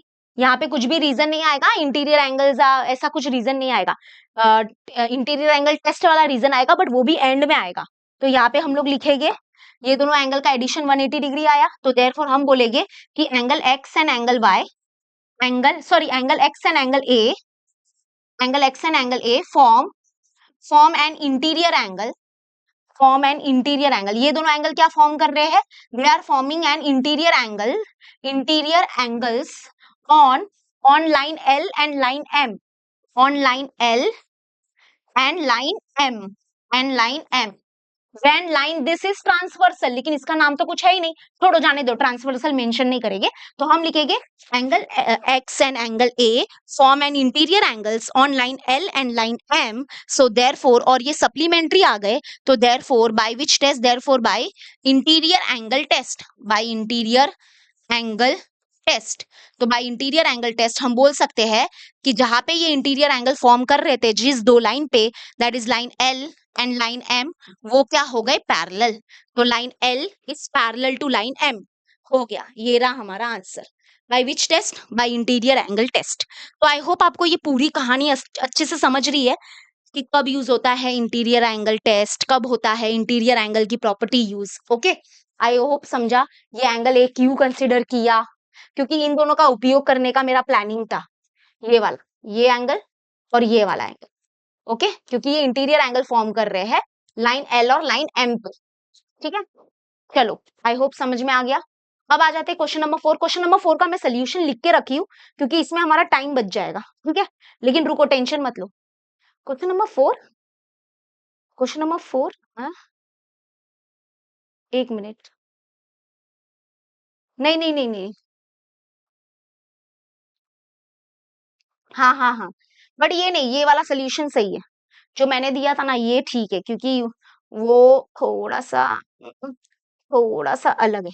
ठीक है, चलो ये हटा देती हूँ, मैंने एकदम बरोबर करा दिया। तो क्वेश्चन नंबर 4 तक हो गया, ठीक है, 1 2 3। हाँ, अभी आ जाते हैं थोड़ा सा बैच के बारे में, और 2 मिनट बता देती हूँ कि बहुत बच्चों को ऐसा था कि जो विक्ट्री बैच है हमारा 9th स्टैंडर्ड का, उसमें क्या क्या फीचर्स है। देखो, विक्ट्री बैच में मैं आपको पढ़ाती हूँ mathematics, as you all know. तो ये 9th स्टैंडर्ड का हमारा प्यारा प्यारा बैच है, ठीक है। अब ये देखो, हाँ, नंबर 1 ये लाइव क्लास होता है, शाम को होता है। शाम को जैसे मेरा लेक्चर होता है 7:45 टू 7:45 से 7:30 के बाद, मतलब ऐसे लेक्चर्स होते हैं आपके। तो 7:45 टू 8:45 मेरा लेक्चर होता है, ठीक है। तो बहुत अच्छे से हम करते हैं, ईच एंड एवरी टॉपिक को बहुत इंटरेस्टिंग के साथ करते हैं। आपको कंप्लीट सिलेबस करवाया जाएगा ऑल सब्जेक्ट का, एंड आप मोबाइल, पीसी, लैपटॉप कहीं से भी इसको एक्सेस कर सकते हो। ठीक है, इजी लर्निंग का हमारा ऐप है, वो कहीं पे भी एक्सेस हो जाता है, पीसी, लैपटॉप, हमारा वेबसाइट भी है तो वहां पे। ठीक है, वेब वर्जन बोलते हैं उसको। अगर मान लो कोई आपका लाइव लेक्चर मिस हो जाता है तो उसकी रिकॉर्डिंग अवेलेबल रहती है, तो आप बाद में भी उसको देख सकते हो। ठीक है, उसके बाद जैसे ही हमारा चैप्टर खत्म हो जाता है तो हम लोग एक डाउट क्लियरिंग सेशन भी रखते हैं उस चैप्टर का। जैसे बच्चों को डाउट आए तो वो पूछ सकते हैं। ठीक है, उसके बाद आपके एग्जाम्स के पहले अगर आपको कोई रिवीजन चाहिए, कुछ चाहिए तो वो भी मिलेगा आपको। 10th स्टैंडर्ड का तो हम रखते ही है, उनका बोर्ड एग्जाम होता है तो उनको 10th एग्जाम के पहले, बोर्ड एग्जाम के पहले उनका रिवीजन लेते हैं या डाउट क्लियरिंग सेशन लेते हैं। और पर्सनल मेंटरशिप होता है कि आपको सारे टीचर्स के नंबर दिए जाएंगे तो आप उनसे कॉल करके बात कर सकते हो, कुछ डाउट वगैरह है तो पूछ सकते हो, कुछ अगर टाइम टेबल वगैरह बनाना है तो बना सकते हो ऐसा। और टेस्ट सीरीज हमारी होती है, सब्जेक्टिव ऑब्जेक्टिव टेस्ट आपको मिलेगा। ठीक है, तो टेस्ट वगैरह लिए जाते हैं ताकि आपको पता चल सके कि आपकी प्रिपरेशन कैसी जा रही है। ठीक है, तो ये सब हमारे फीचर्स है। तो अभी भी यही वक्त है कि आप अच्छे से कॉल करके इंक्वायरी करो और जो भी आपके मन में डाउट है ना तो उसको पूछ सकते हो। ठीक है, क्लियर है? चलो let's start with the fifth one. Fifth one मैंने देखा है कि there are very high chances कि ये जो सम है वो आपके स्कूल के एग्जाम में पूछा जा सकता है और 3-4 मार्क्स के लिए पूछा जा सकता है। तो यस, रेडी? रेडी, चलो स्टार्ट करते हैं। तो यहाँ पर हम लोग को दिया हुआ है, क्वेश्चन पहले अच्छे से पढ़ लो।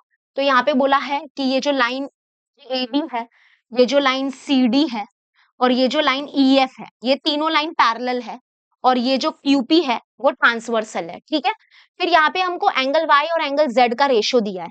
ये एंगल Y है और ये एंगल Z है। तो ये जो दोनों एंगल का रेशियो है वो है 3:7। तो हम लोग को क्या फाइंड करना है?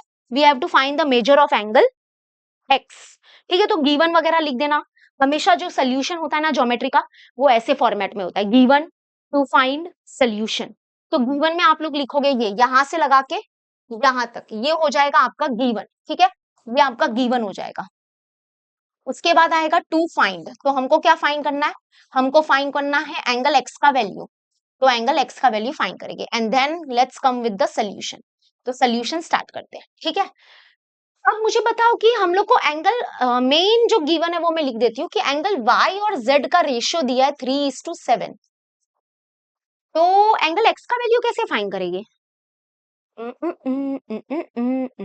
सोचो सोचो। हाँ, समझा मुझे। ओके, देखो, सबसे पहले हम यूज करेंगे, ध्यान से समझना, अच्छे से समझना, इजी सम है ये, इतना कुछ है नहीं इसमें। एंगल एंगल एक्स और जेड कॉन्ग्रेंट होगा क्योंकि ये अल्टरनेट एंगल है। हाँ, पहले हम लोग क्या यूज करेंगे, ये वाला लाइन, क्योंकि एक टाइम पे हम दो पैरेलल लाइन को ही यूज करेंगे। तो और ये फर्स्ट लाइन और थर्ड लाइन, मतलब ये लाइन और ये लाइन पैरेलल है और ये ट्रांसवर्सल है, राइट? तो ये वाला एंगल और ये वाला एंगल कॉन्ग्रेंट होगा। बीच का लाइन थोड़ा सा मिटा दो, अपने नजरों के सामने से 2 मिनट के लिए इसको आउट करो, इसको 2 मिनट के लिए आउट करो, इसको आउट करो। ठीक है, इसको आउट कर दो। तो वी नो दैट जब ये दो लाइन पैरेलल है और ये ट्रांसवर्सल है तो ये देखो ऐसे Z बन रहा है ना? तो ये एंगल और ये angle, they are known as alternate interior angles and alternate interior angles congruent होते हैं। इसका मतलब एंगल X और एंगल Z कॉन्ग्रेंट होगा। मैं पहले फटाफट सोल्यूशन लिख देती हूँ, उसके बाद आपको अच्छे से और समझाऊंगी। तो एंगल X और एंगल Z हो गया congruent because alternate interior angles are congruent. ठीक है, X Z के इक्वल आएगा। ओके, लेकिन अभी देखो रेशो क्या दिया है, हमको क्या रेशो दिया है, एंगल Y और एंगल Z का रेशियो दिया है, दैट इज 3:7। अभी ये रेशियो में जो y है ना उसको हम x से रिप्लेस कर सकते हैं, क्योंकि हमारे लिए ना कुछ भी हो x इंपॉर्टेंट है, क्योंकि हमको x की वैल्यू फाइंड करनी है। तो सबसे पहले हमने ये बोला कि angle x and angle z are congruent because they are alternate interior angles. ठीक है, अभी रेशियो ये गिवन में दिया था कि एंगल y और एंगल z का रेशियो है 3:7। तो हम यहाँ पे क्या करेंगे, ये z को रिप्लेस कर देंगे x से, क्योंकि ये दोनों तो कॉन्ग्रेंट है ना। अरे ये कॉन्ग्रेंट क्यों दिखाया फिर, अगर ये यूज ही नहीं करना है तो क्यों कर रहे हैं हम, है ना? तो हम क्या करेंगे, ये रेशियो में लिखेंगे एंगल y और z का रेशियो है 3:7, लेकिन z तो x के इक्वल है तो हम ये z को रिप्लेस कर देंगे x से। तो अगर y और z का रेशियो 3:7 है तो y और x का रेशियो भी क्या होगा, 3:7 ही होगा, क्योंकि z और x इक्वल है। ठीक है, इतना समझा आपको ये? तो एंगल y और एंगल x का रेशियो है 3:7। अभी आप लोग को एक चीज पता होगा कि जो रेशियो होता है ना, अगर मुझे ये रेशियो को हटाना है तो मुझे क्या करना पड़ेगा, एक कॉमन मल्टीपल लेना पड़ेगा। कॉमन मल्टीपल तो ऐसे लेते हैं, let the let the common multiple be, let the common multiple be k, मतलब आप कोई भी छोटा लेटर ले लो, एक्स वाई जेड को छोड़ के लेना क्योंकि ऑलरेडी एक्स वाई जेड यहाँ पे एंगल के लिए यूज हुआ है। तो let the common multiple be k, छोटा लेटर के ले लो, तो उससे क्या होगा ना, हमको एंगल वाई का वैल्यू मिल जाएगा। तो angle Y is equal to 3 into k, 3 k degree हो जाएगा। और एंगल एक्स कितना हो जाएगा, एंगल एक्स हो जाएगा दैट इज इक्वल टू 7 के, 7 के डिग्री। ठीक है, डिग्री, क्योंकि एंगल डिग्री में होते हैं। अच्छा, और एक बात, ये कॉमन मल्टीपल मैंने पहले क्यों नहीं लिया पता है, क्योंकि ये रेशो में है ना, हमको एक्स लाना था। तो क्यों, क्योंकि हमको एक्स फाइंड करना है ना। तो पहले मैंने कॉमन मल्टीपल नहीं लिया, पहले मैंने शो किया कि ये लाइन और ये लाइन पैरेलल है और ये ट्रांसवर्सल है, तो ये देखो जेड बन रहा है, इसका मतलब एंगल एक्स और एंगल जेड क्या होगा, कॉन्ग्रेंट होगा। पहला स्टेप समझा। फिर हमने बोला कि एंगल वाई और जेड का रेशो 3:7 गिवन में दिया है, तो हम ये रेशो में अभी क्या करेंगे कि ये जो हमारा z है उसको रिप्लेस कर देंगे x से, क्योंकि गिवन में, ठीक है, इधर से। और अभी हम लोग ये रेशो को हटाना है, आपको पता है ना रेशो को हटाना रहता है, तो हम एक कॉमन मल्टीपल लेते हैं। यानी कि ऐसा है कि ये एंगल y और एंगल x का रेशो दिया हुआ है 3:7, तो हमने कॉमन मल्टीपल लिया, तो उससे हमको एंगल y की वैल्यू मिल गई। Angle y is equal to, angle y के इधर 3 है ना, तो that is equal to 3 k degree. Degree क्यों, क्योंकि एंगल डिग्री में होता है, और angle X is equal to 7 k degree. तो हमको एंगल वाई की वैल्यू मिली है 3 के डिग्री और एंगल एक्स की वैल्यू मिली है 7 के डिग्री। और अगर एंगल एक्स तुमको चाहिए तो तुम ये जो कॉमन मल्टीपल के है ना उसकी वैल्यू निकालो, क्योंकि जैसे ही हमको के मिल जाएगा ना तो हमारा आंसर आ जाएगा एंगल एक्स का।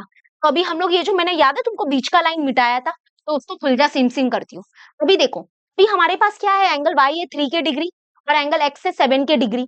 अभी देखो यहाँ पे एंगल वाई और एंगल एक्स किधर है, इधर है। और ये जो दोनों एंगल है ना वो क्या है, इंटीरियर एंगल है ना। अभी क्या करना है आपको, लास्ट स्टेप है ये कि ये दोनों लाइन लो, अभी ये तीसरे इसको भूल जाओ।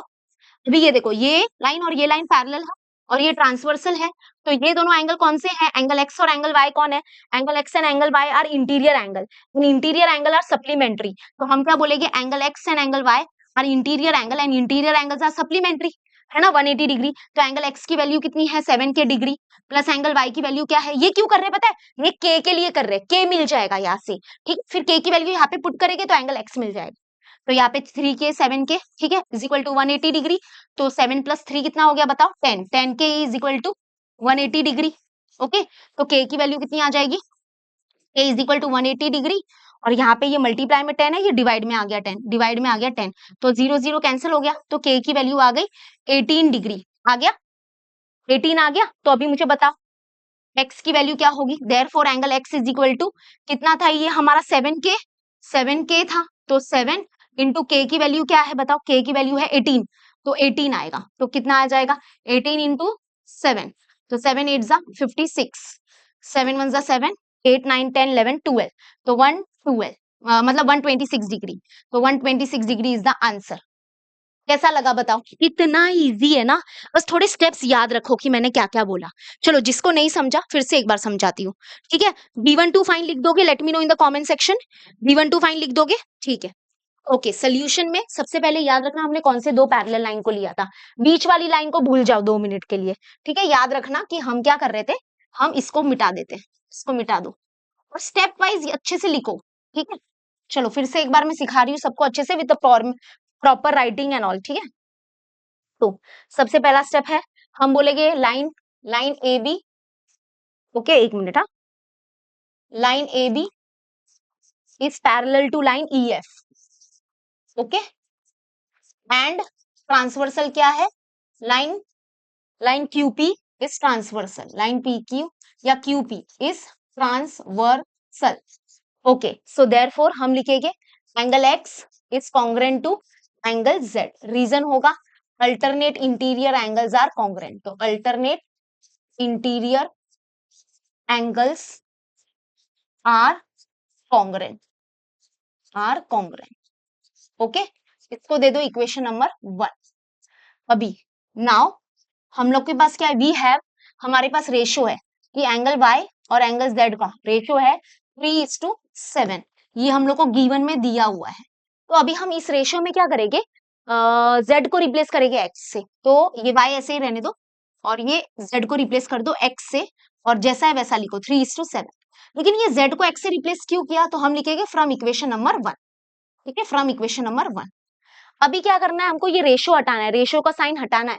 तो इससे क्या होगा, एंगल एक्स और एंगल वाई का वैल्यू मिल जाएगा, वो कॉमन मल्टीपल के फॉर्म में मिलेगा। तो हम लोग यहाँ पे लेंगे लेट द, तुम लोग common multiple A B C कुछ भी ले सकते हो, ठीक है, छोटा letter. Let the common multiple be, मैंने के लिया, let the common multiple be k, small letter k. तो इससे क्या होगा, y का वैल्यू आ जाएगा, y is equal to 3k degree. Degree क्यों होगा, क्योंकि एंगल डिग्री में होता है, तो एंगल y आ गया। और एंगल x कितना हो जाएगा, that is equal to 7k degree, 7k degree. तो याद करो, यहाँ पे हम लोग को एंगल y और एंगल x की वैल्यू मिल गई, k के फॉर्म में मिली है, बट कुछ तो मिली है ना। अभी तुम देखना, ये जो बीच में हटाया था मैं इसको लाती हूँ फिर से। तो यहाँ पे हम लोग को एंगल x और एंगल y की वैल्यू मिल गई है, और ये दोनों इंटीरियर एंगल है ना। इंटीरियर एंगल का सप्लीमेंट्री होगा, लेकिन कौन सा लाइन है, लाइन ए बी और लाइन सी डी, है ना। अभी हमने वो लाइन जो है वो चेंज हो गया है हमारा, कौन सा लाइन पैरेलल है वो फिर से मेंशन करना पड़ेगा।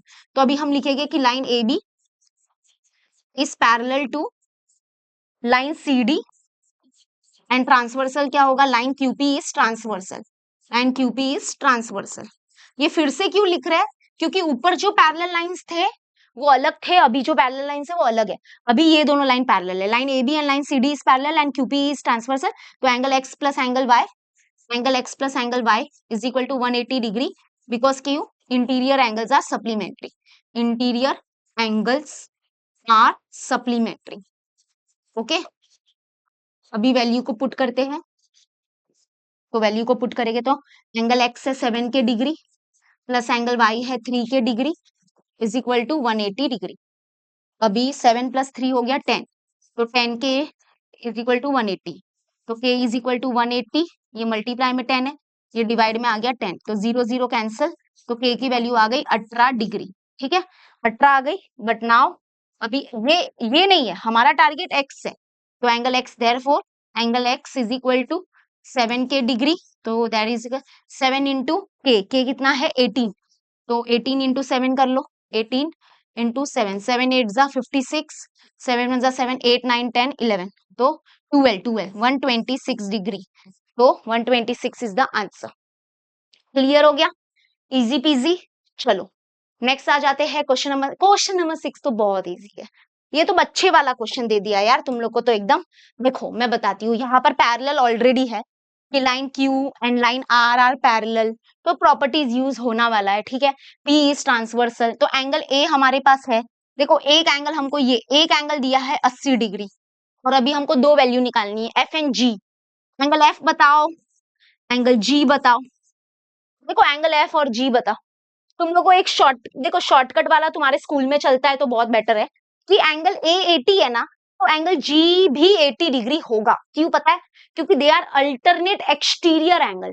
बट अल्टरनेट एक्सटीरियर एंगल वाली प्रॉपर्टी है ना, चलती नहीं है, मतलब पता नहीं क्यों नहीं चलती है, बट स्कूल में भी यूज नहीं करते। मैं भी पहले ऑफलाइन क्लासेस में पढ़ाती थी, तो वहां पे बच्चे बोलते थे कि मिस हमारे स्कूल में यूज नहीं करते हैं ये। नहीं तो ये एंगल है ना, ये जो एंगल है ये पता नहीं, बट कॉन्ग्रेंट होते हैं सच बोलूं तो।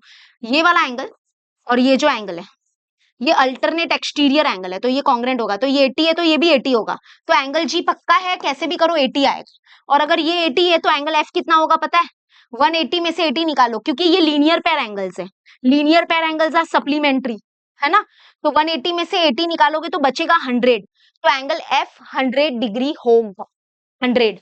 लेकिन अभी ऐसे लिखेगी तो नहीं, बट देखते हैं, अभी रुको सोल्यूशन स्टार्ट करती हूँ।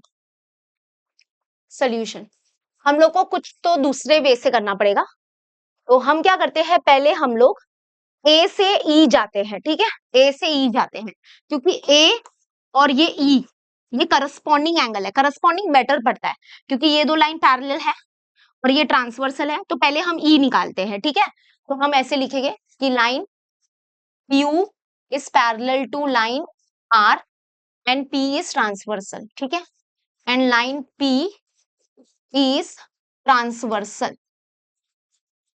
ओके, तो अभी यहाँ पे ये जो एंगल ए जो है that is congruent to angle E, congruent to angle E. Reason, corresponding angles are congruent. Corresponding की spelling, corresponding angles are congruent, ठीक है। तो देयरफॉर एंगल ई जो है एंगल ई कितना हो जाएगा, ये 80 है तो ये भी 80 हो जाएगा, 80 एंगल ई 80। सिंस क्योंकि एंगल ए 80 है, वैसे तो B1 में लिखोगे बट ठीक है। ओके, अभी हम ई तक पहुंच गए, अभी ई तक पहुंच गए। ई हमारा क्या है, 80 है। अगर ई 80 है ना, तो मैं तुमको बताऊं, पहले एफ मत निकालो, पहले जी निकालो। तो जी भी हमारा 80 होगा। बोलो, होगा कि नहीं? क्योंकि ये देखो ऐसे क्रॉस हो रहा है, ऐसे जब हम लोग ये क्या बोलते हैं, वर्टिकली अपोजिट एंगल। तो एंगल एफ भी निकाल सकते हो पहले, कोई प्रॉब्लम नहीं है। तुम लोग को लीनियर पेयर यूज करना है तो करो, मुझे कुछ नहीं है, एफ भी निकाल सकते हो। सच बोलूं तो पता नहीं मैं ऐसे क्यों बोली एफ नहीं निकालने, मतलब तुम्हारी मर्जी। इजी वाला ये है ना, तो देयरफॉर अभी हम लिखेंगे angle E is congruent to angle G. ठीक है, बिकॉज रीजन होगा vertically opposite angles are congruent. Vertically opposite angles are congruent. ठीक है, आर कॉन्ग्रेंट। तो देयरफॉर हमारा एंगल जी, क्योंकि एंगल ई 80 डिग्री है तो एंगल जी होगा 80 डिग्री। तो पहला मिल गया, ये टारगेट है, हाँ ये हो गया। अभी जी मिल गया है तो जी से एफ अभी आ सकता है। देखो आप ऐसे भी यूज करते हो, ये दोनों एंगल एफ और angle E linear pair angles है, और जी और एफ भी लीनियर पेयर एंगल्स है। तो जो वे में करना है करो। अभी एफ के पास आपके पास ऑप्शन है, तो लास्ट है अभी, नाउ नाउ लास्ट हम लिखते हैं एंगल एफ और जी लिखते हैं। चलो, तो angle F plus angle G is equal to 180 degree. Reason, angles in linear pairs are supplementary. Angles in linear pair, ठीक है। आप सप्लीमेंट्री पप्लीमेंट्री लिख देना, ठीक है। ओके, एंगल एफ पता नहीं है, एंगल जी ताजा ताजा अभी मिला है 80 इज इक्वल टू 180। तो therefore angle F is equal to 180, ये प्लस 80 उधर गया तो माइनस 80। बताइए सब लोग एंगल एफ कितना होगा, कमेंट में बताओ सब लोग। Yes, very good, 100 degree. ठीक है, बस देखो कितना इजी सोल्यूशन है। आई होप आपको समझ में आ रहा है सब लोग। ठीक है, डन। चलो नेक्स्ट, ये क्या है, अच्छा ये सेम है, इसको डिलीट कर देते हैं। हो गया ना अभी तो। चलो लास्ट टू सम गाइस। अभी ये देखो, ये तो बहुत इजी है, ठीक है। इसमें ट्रांसिटिविटी प्रॉपर्टी लगेगी, मतलब अगर एक एंगल दूसरे को कॉन्ग्रेंट बताएगी, दूसरा तीसरे को बताएगे कॉन्ग्रेंट, तो पहला और तीसरा कॉन्ग्रेंट हो जाएगा। लेकिन उससे पहले हम एक छोटा सा वाटर ब्रेक ले लेते हैं। वाटर ब्रेक बनता है भाई, पानी जरूरी है, ठीक है।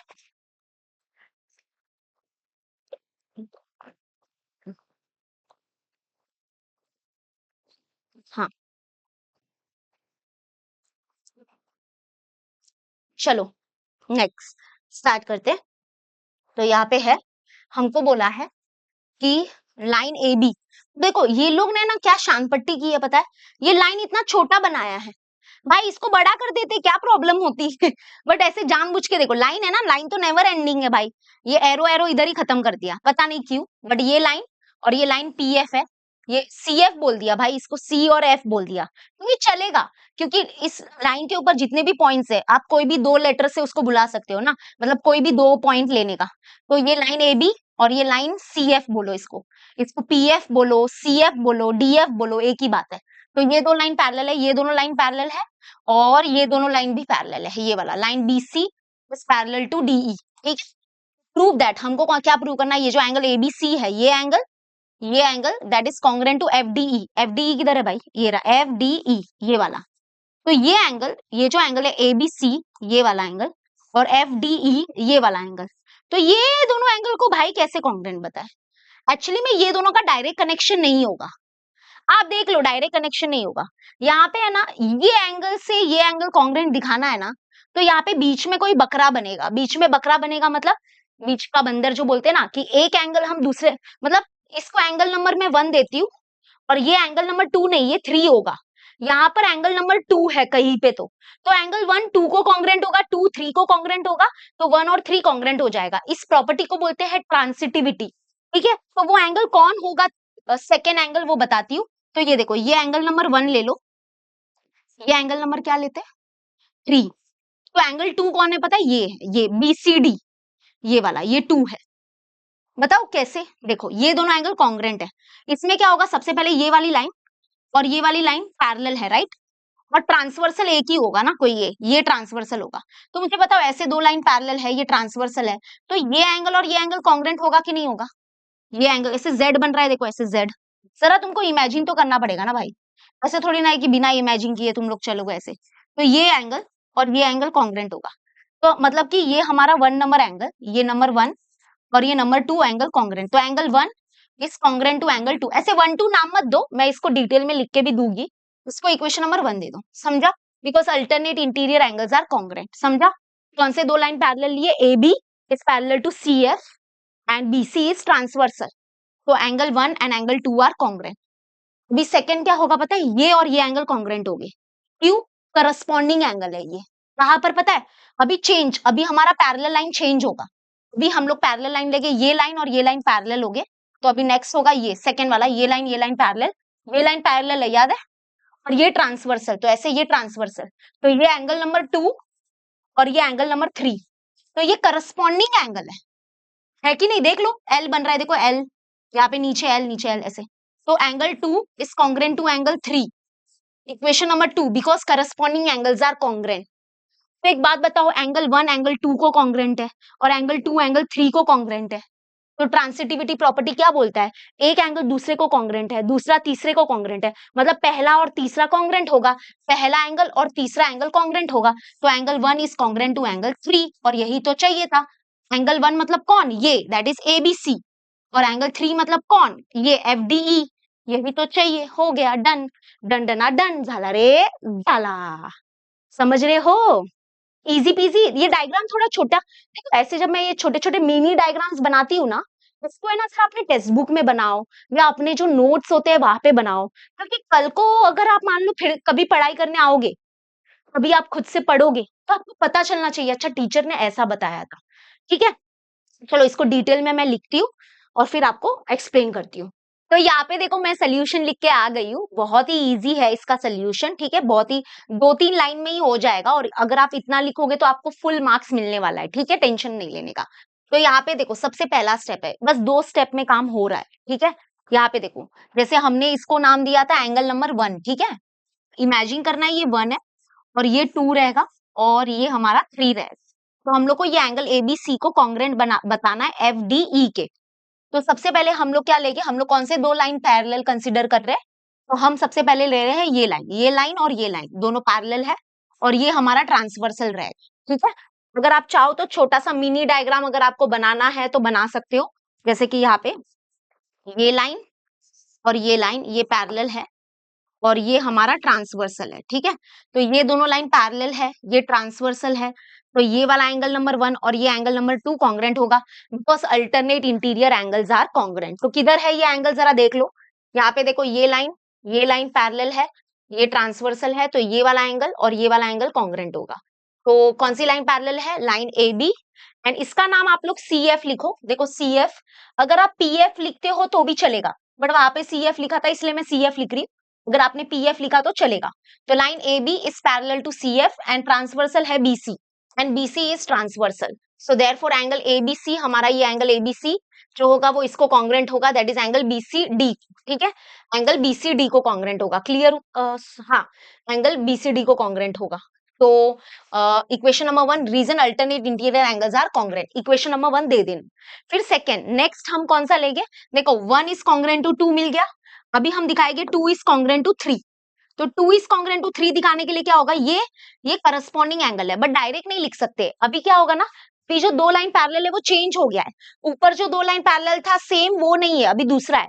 अभी क्या होगा? अभी हम ये दो लाइन पैरेलल है और ये ट्रांसवर्सल है, तो अभी चेंज हो गया है, मामला थोड़ा चेंज हो गया है। तो अभी BC is parallel to ED, ये BC is parallel to ED, और ये ट्रांसवर्सल है, CF इज ट्रांसवर्सल। तो ये एंगल नंबर 2 और ये एंगल नंबर 3 कॉन्ग्रेंट हो जाएगा। ओके, तो इस बार अभी पैरेलल कौन है बताना जरा? Yes, BC is parallel to ED, ये लिखेंगे, एंड ट्रांसवर्सल कौन है? CF is transversal. तो यहाँ पे देखो ये एंगल और ये एंगल, तो इसको बोलते हैं हम लोग, ये दोनों लाइन पैरेलल है और ये ट्रांसवर्सल है, तो ये एंगल और ये एंगल ऐसे L बन रहा है, तो इसका मतलब ये करस्पॉन्डिंग एंगल हो गए। तो यार इसका नाम क्या है? Angle BCD is congruent to, इसका नाम EDF भी लिख सकते हो या FDE भी लिख सकते हो। तो ये दोनों एंगल हो गए कॉन्ग्रेंट, ये दोनों एंगल कॉन्ग्रेंट हो गए। क्या नाम है इसका? ये दोनों एंगल कॉन्ग्रेंट हो गए। रीजन, रीजन ये नहीं है सेम वो वाला रीजन नहीं है, reason change, corresponding angles are congruent. तो फ्रॉम इक्वेशन 1 एंड 2 देखो ऐसा एक प्रॉपर्टी होता है जिसको ट्रांसिटिविटी प्रॉपर्टी बोलते हैं, कि अगर एक एंगल दूसरे एंगल को कॉन्ग्रेंट है, ठीक है, लेकिन दूसरा एंगल जो है वो तीसरे एंगल को कॉन्ग्रेंट है। तो यहाँ पे प्रॉपर्टी क्या हो रही है, ट्रांसफर हो रही है एक से दूसरे के पास, दूसरे से तीसरे के पास। तो एक एंगल दूसरे को कॉन्ग्रेंट है, दूसरा तीसरे को कॉन्ग्रेंट है, तो then we can say, then हम ये बोल सकते हैं कि एंगल नंबर 1 और एंगल नंबर 3 क्या होंगे, कॉन्ग्रेंट होंगे। तो एंगल नंबर 1 मतलब कौन, ये एबीसी, और एंगल नंबर 3 मतलब एफडीई कॉन्ग्रेंट हो जाएगा। ठीक है, तो angle 1 is congruent to 2, 2 is congruent to 3, तो 1 और 3 हो गया कॉन्ग्रेंट। तो ये हमको प्रूव करना था, देखो वही प्रूव करना था। ये इस प्रॉपर्टी को बोलते हैं ट्रांसिटिविटी, और ये हो गया हमारा हैंस प्रूव्ड। तो ये डन हो गया। आई होप आपको ये समझा होगा। बहुत इजी सम था ये भी। ठीक है, पूरा प्रैक्टिस सेट एक्चुअली में बहुत इजी है। अभी हम लोग करते हैं question number 8। Question number 8 last question है, थोड़ा सा लंबा, थोड़ा सा बड़ा क्वेश्चन है ये। तो yes, let's start. Okay, let's फटाफट हम स्टार्ट करते हैं। अभी इसको पहले मैं थोड़ा सा ओवरऑल पूरा एक्सप्लेन कर देती हूँ, उसके बाद मैंने पीछे ऑलरेडी इसका सोल्यूशन पूरा लिखा हुआ है, और फिर मैं लिखा हुआ पार्ट भी आपको समझा दूंगी। ठीक है, तो यहाँ पे भी पहले क्वेश्चन पढ़ते हैं। तो क्वेश्चन में क्या दिया है हम लोग को कि लाइन पीएस इज ट्रांसवर्सल। तो ये लाइन पीएस है, तो लाइन पीएस इज ट्रांसवर्सल, और ये जो लाइन ए बी है और ये जो लाइन सी डी है वो पैरेलल है। तो यहाँ पे बोला है line PS is the transversal of parallel line A B and C D. मतलब ये जो पीएस है वो ट्रांसवर्सल है, किसका, line A B and line C D parallel line का ट्रांसवर्सल है। मतलब ये याद रखना बेटा, ये दोनों लाइन पैरेलल है। उसके बाद हम लोग को बोला है if ray ray Q X, ray Q Y, ray R X, ray R Y, तो ये जो चारों रे है they are what, they are angle bisectors. They are angle bisectors का मतलब क्या होता है कि ये जो रे क्यू एक्स है ना, ये रे क्यू एक्स क्या करता है, ये जो एंगल है ना जहां से वो, ये जो रे जहां से जिस एंगल से निकला है ना, तो ये रे क्या करता है, उस एंगल को बाइसेक्ट करता है। बाइसेक्ट मतलब टू इक्वल पार्ट में क्या कर देता है, डिवाइड कर देता है। वैसे ही ये जो रे आर एक्स है ना, वो ये एंगल को क्या कर देगा, बाइसेक्ट कर देगा। वैसे ही ये रे क्या करेगा, इस एंगल को क्या कर देगा, बाइसेक्ट कर देगा। वैसे ही सेम ये रे क्या करेगा, इस एंगल को क्या कर देगा, बाइसेक्ट कर देगा। तो ये रे क्यू एक्स, क्या नाम है इसका, ray Q X, ray R X, ray Q Y, ray R Y, तो ये जो चारों रे है they are what, angle bisectors. तो हमको प्रूव करना है, इसको हम लोग रीड करते हैं कॉर्डिलेटरल। ये जो डब्बा है उसको रीड करते हैं quadrilateral. Then prove that quadrilateral Q X R Y, ये जो कॉर्डिलेटरल है ना, ये इसको प्रूव करना है कि ये कॉर्डिलेटरल क्या है, रेक्टेंगल है।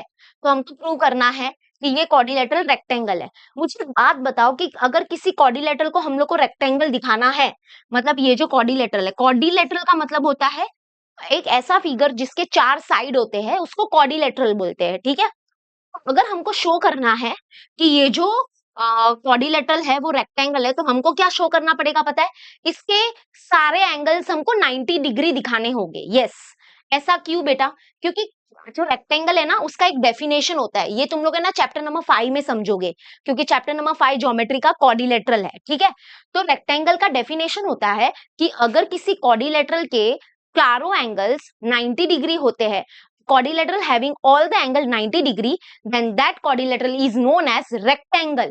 तो अगर मुझे इस quadrilateral को रेक्टेंगल दिखाना है, तो इसका जो एंगल है, ये जो एंगल है, एंगल क्यू, ये वाला angle, angle X, angle R, angle Y, angle Q, तो ये चारों एंगल को क्या दिखाना पड़ेगा मुझे, 90 90 90 90 डिग्री दिखाना पड़ेगा। तभी जाके ये प्रूव होगा कि ये एंगल, ये क्वाड्रिलेटरल रेक्टेंगल है। ठीक है, समझा इतना।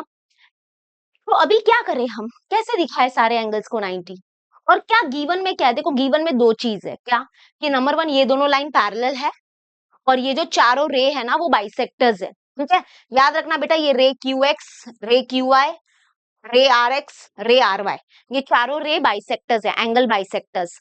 एंगल बाइसेक्टर मतलब ये रे क्या करता है, ये रे जो है वो एंगल को 2 इक्वल पार्ट में डिवाइड कर देता है, ऐसा ये काम आएगा। मेरा जो क्वेश्चन है वो ये है कि हमको जो चारों एंगल है ना उनको 90 दिखाना पड़ेगा। कौन सा एंगल पता है, ये एक एंगल, ये Q X R, angle Q X R, इसको 90 दिखाना है हमको। ठीक है, ये 90 होगा, ये 90 दिखाना है, प्लस ये वाला भी 90 दिखाना है, यानी कि X R Y, angle X R Y, इसको भी 90 दिखाना है। ठीक है, एक्स आर वाई, और Q Y R, angle Q Y R, इसको भी 90 दिखाना है। और फिर ये X Q Y, angle X Q Y, इसको भी 90 दिखाना है। अगर हमने चारों एंगल को 90 दिखा दिया तो क्वाड्रिलेटरल हमारा रेक्टेंगल बन जाएगा, ठीक है। लेकिन कैसे दिखाएंगे, तो इसका स्टेप्स देखो, मैं तुम लोग को समझाती हूँ। सबसे पहला हमारा टारगेट रहेगा, हम इसको 90 दिखाएंगे, हाँ, Q X R, Q X R को मतलब इस एंगल को 90 दिखाएंगे। तो इसको 90 दिखाएंगे था, तो सिमिलरली हमारा जो क्यू वाई आर का प्रोसेस होगा ना, इसका प्रोसेस 90 दिखाने का और इसका प्रोसेस 90 दिखाने का सेम है, ठीक, सेम है, ओके। और सेम एक्स वाई आर, इसको 90 बताने का प्रोसेस और इसको 90 बताने का प्रोसेस सेम है। तो टोटल हमको चार एंगल को 90 डिग्री बताना है, लेकिन हमारे पास चार प्रोसेस नहीं है, सिर्फ दो ही प्रोसेस है। समझाती हूँ अच्छे से। सबसे पहला टारगेट होगा, चलो हम लोग दिखाते हैं क्यू एक्स आर को 90, इस एंगल को पहले हम दिखाने वाले हैं 90। कैसे 90 दिखाएंगे, समझना, आराम आराम से समझना। सबसे पहले, क्योंकि एक बात बताओ मुझे कि ये जो दो, क्योंकि जो भी होगा वो इस तरफ होगा, इस तरफ ये दोनों लाइन पैरेलल है, राइट। तो अगर दो लाइन पैरेलल है तो मुझे बताओ ये वाला एंगल, ठीक है, ध्यान से देखना, ये वाला एंगल और ये वाला एंगल कौन सा एंगल होता है, they are known as interior angle, right. And interior angles are what, supplementary, है ना, पता है ना। ये दोनों लाइन ऐसे पैरेलल है और ये ऐसे ट्रांसवर्सल है, तो ये एंगल और ये एंगल, ये ट्रांसवर्सल के सेम साइड पे है ना, तो ये एंगल, मैं किसकी बात कर रही हूँ, ए क्यू आर। तो पहला स्टेप होगा angle A Q R plus angle C R Q, बोलो ये पूरा, हाँ पूरा, तो एंगल सी आर क्यू, तो that is equal to 180 degree. Reason होगा वही, इंटीरियर एंगल्स आर सप्लीमेंट, मैंने लिखे पीछे पूरा अच्छे से लिखा है, ठीक है। अभी ये इंटीरियर एंगल्स आर सप्लीमेंट्री। अभी हम क्या करेंगे पता है, अभी हम बोलेंगे multiplying both the side by half. Half क्यों करेंगे, क्योंकि देखो यहाँ से ये जो रे निकल के आया था, याद है, ये रे बाइसेक्टर है और ये रे भी क्या है, हमारा बाइसेक्टर है, राइट। तो हम क्या करेंगे, इस एंगल का हाफ करेंगे, मतलब अभी हम बोलेंगे multiplying both the side by half. तो half of angle A Q R plus इसका भी half, that is half of angle C R Q, that is equal to half of angle 180 degree, मतलब इसको बोलते हैं multiplying both the side by half. तो मुझे एक बात बताओ तुम लोग, ए क्यू आर का हाफ क्या होगा, थोड़ा सा सोचना इसके बारे में। ए क्यू आर इधर है, ए क्यू आर, ये ए क्यू आर है पूरा एंगल, ठीक है। इसका हाफ क्या होगा, क्योंकि ये रे जो है ना वो बाइसेक्टर है, तो ये रे क्या करेगा, इस एंगल को क्या करेगा, टू इक्वल पार्ट में डिवाइड कर देगा। तो ये जो ए क्यू आर है ना, इसके दो हाफ है, इसका एक हाफ है ये वाला और एक हाफ है ये वाला। लेकिन हम जानबूझ के क्या करेंगे, अंदर वाला लिखेंगे, ये वाला लिखेंगे, ये क्यों लिखेंगे, धीरे धीरे समझ में आएगा। तो मतलब कि ए क्यू आर का जो हाफ होगा वो ये और ये है, क्योंकि ये रे बाइसेक्टर है ना, पता है ना, आपको पता है ना, ये रे बाइसेक्टर है। तो ये रे क्या करेगा, इस पूरे एंगल को क्या करेगा, टू इक्वल पार्ट में डिवाइड कर देगा। तो हम लोग क्या लिख रहे हैं, ए क्यू आर का हाफ, तो ए क्यू आर का हाफ होगा एक्स क्यू आर, मतलब अंदर वाला लिख रहे हैं जानबूझ के, तो हम लोग लिखेंगे इसके जगह पे एक्स क्यू आर, ठीक है, प्लस अभी हम सी आर क्यू का हाफ देखेंगे, तो सी आर क्यू ये पूरा, तो इसका हाफ भी दो है, ये दो, that is C R X और सॉरी सी आर एक्स, और एक होगा एक्स आर क्यू। तो हम ये अंदर वाला लिखेंगे एक्स आर क्यू, ठीक है, एक्स आर क्यू। और हाफ ऑफ 180 कितना होता है, हाफ ऑफ 180 होता है 90। इसको दे देंगे इक्वेशन नंबर 1, क्योंकि ये जो मिला है ना, ये बहुत ही इंपॉर्टेंट इक्वेशन है। तो आराम आराम से समझना। आई डोंट नो अभी तक कितने लोगों को क्या समझा, बट मैं तुम लोग को बता देती हूँ कि अभी तक हमने क्या किया है। नंबर 1, हमने बोला है कि ये दोनों लाइन पैरेलल है और ये ट्रांसवर्सल है, तो ये पूरा एंगल और ये पूरा angle, they are known as interior angles are supplementary. फिर हमने बोला multiplying both the side by half, तो होगा ही, क्योंकि एंगल बाइसेक्टर आया है ना, मतलब हाफ होगा, multiplying both the side by half. तो यहाँ पे एक बात बताओ, ए क्यू आर का हाफ क्या होगा, ये रे बाइसेक्टर है ना, हम लोग रीजन भी लिखेंगे कि हमने इसका हाफ ये क्यों लिखा, इसका हाफ ये क्यों लिखा, क्योंकि रीजन आएगा because ray Q X and ray R X are the bisectors, ठीक है। तो यहाँ पे मैं क्या बोल रही हूँ, ए क्यू आर का ये पूरे एंगल का हाफ क्या होगा, ये दोनों होगा, मतलब एक होगा एंगल ए क्यू एक्स और एक्स क्यू आर, बट जानबूझ के हमने ये अंदर वाला लिखा है, that is X Q are, ठीक है, ये लिखा है एक्स क्यू आर। उसके बाद next half of C R Q, तो ये सी आर क्यू का हाफ क्या होगा, ये दो होगा, that is Q R X और सी आर एक्स, बट हम अंदर वाला लिखेंगे, जानबूझ के अंदर वाला लिखेंगे, that is X R Q, ठीक है, एक्स आर क्यू लिखेंगे। तो यहाँ पे लिखा एक्स आर क्यू, ये 180।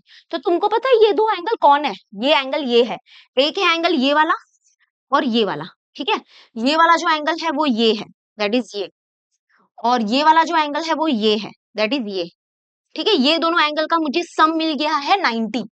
ओके, तो अभी मुझे एक बात बताओ, यहाँ पर है ना, तुम देखना एक ट्राइंगल दिखेगा तुमको, यहाँ पर तुमको एक बहुत बड़ी, अभी तुमको समझ में आएगा, लॉजिक सब तुम्हारे पल्ले पड़ेगा।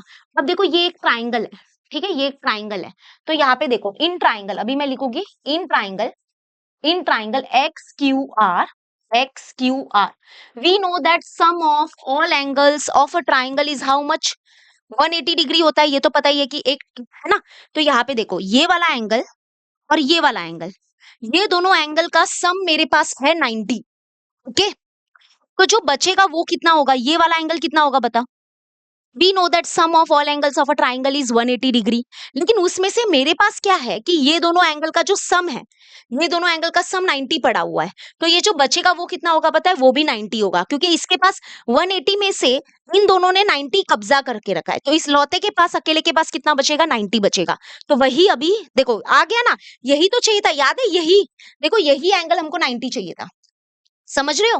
तो हम लिखेंगे in triangle X Q R sum of, यानी कि क्यू एक्स आर, हम एक एक करके सारे एंगल लिखेंगे, क्यू एक्स आर प्लस ये Q angle Q plus angle R, that is X R Q, जो पूरा तीन तीन लेटर में लिखो, ठीक है, that is angle X plus angle Q plus angle R is equal to 180।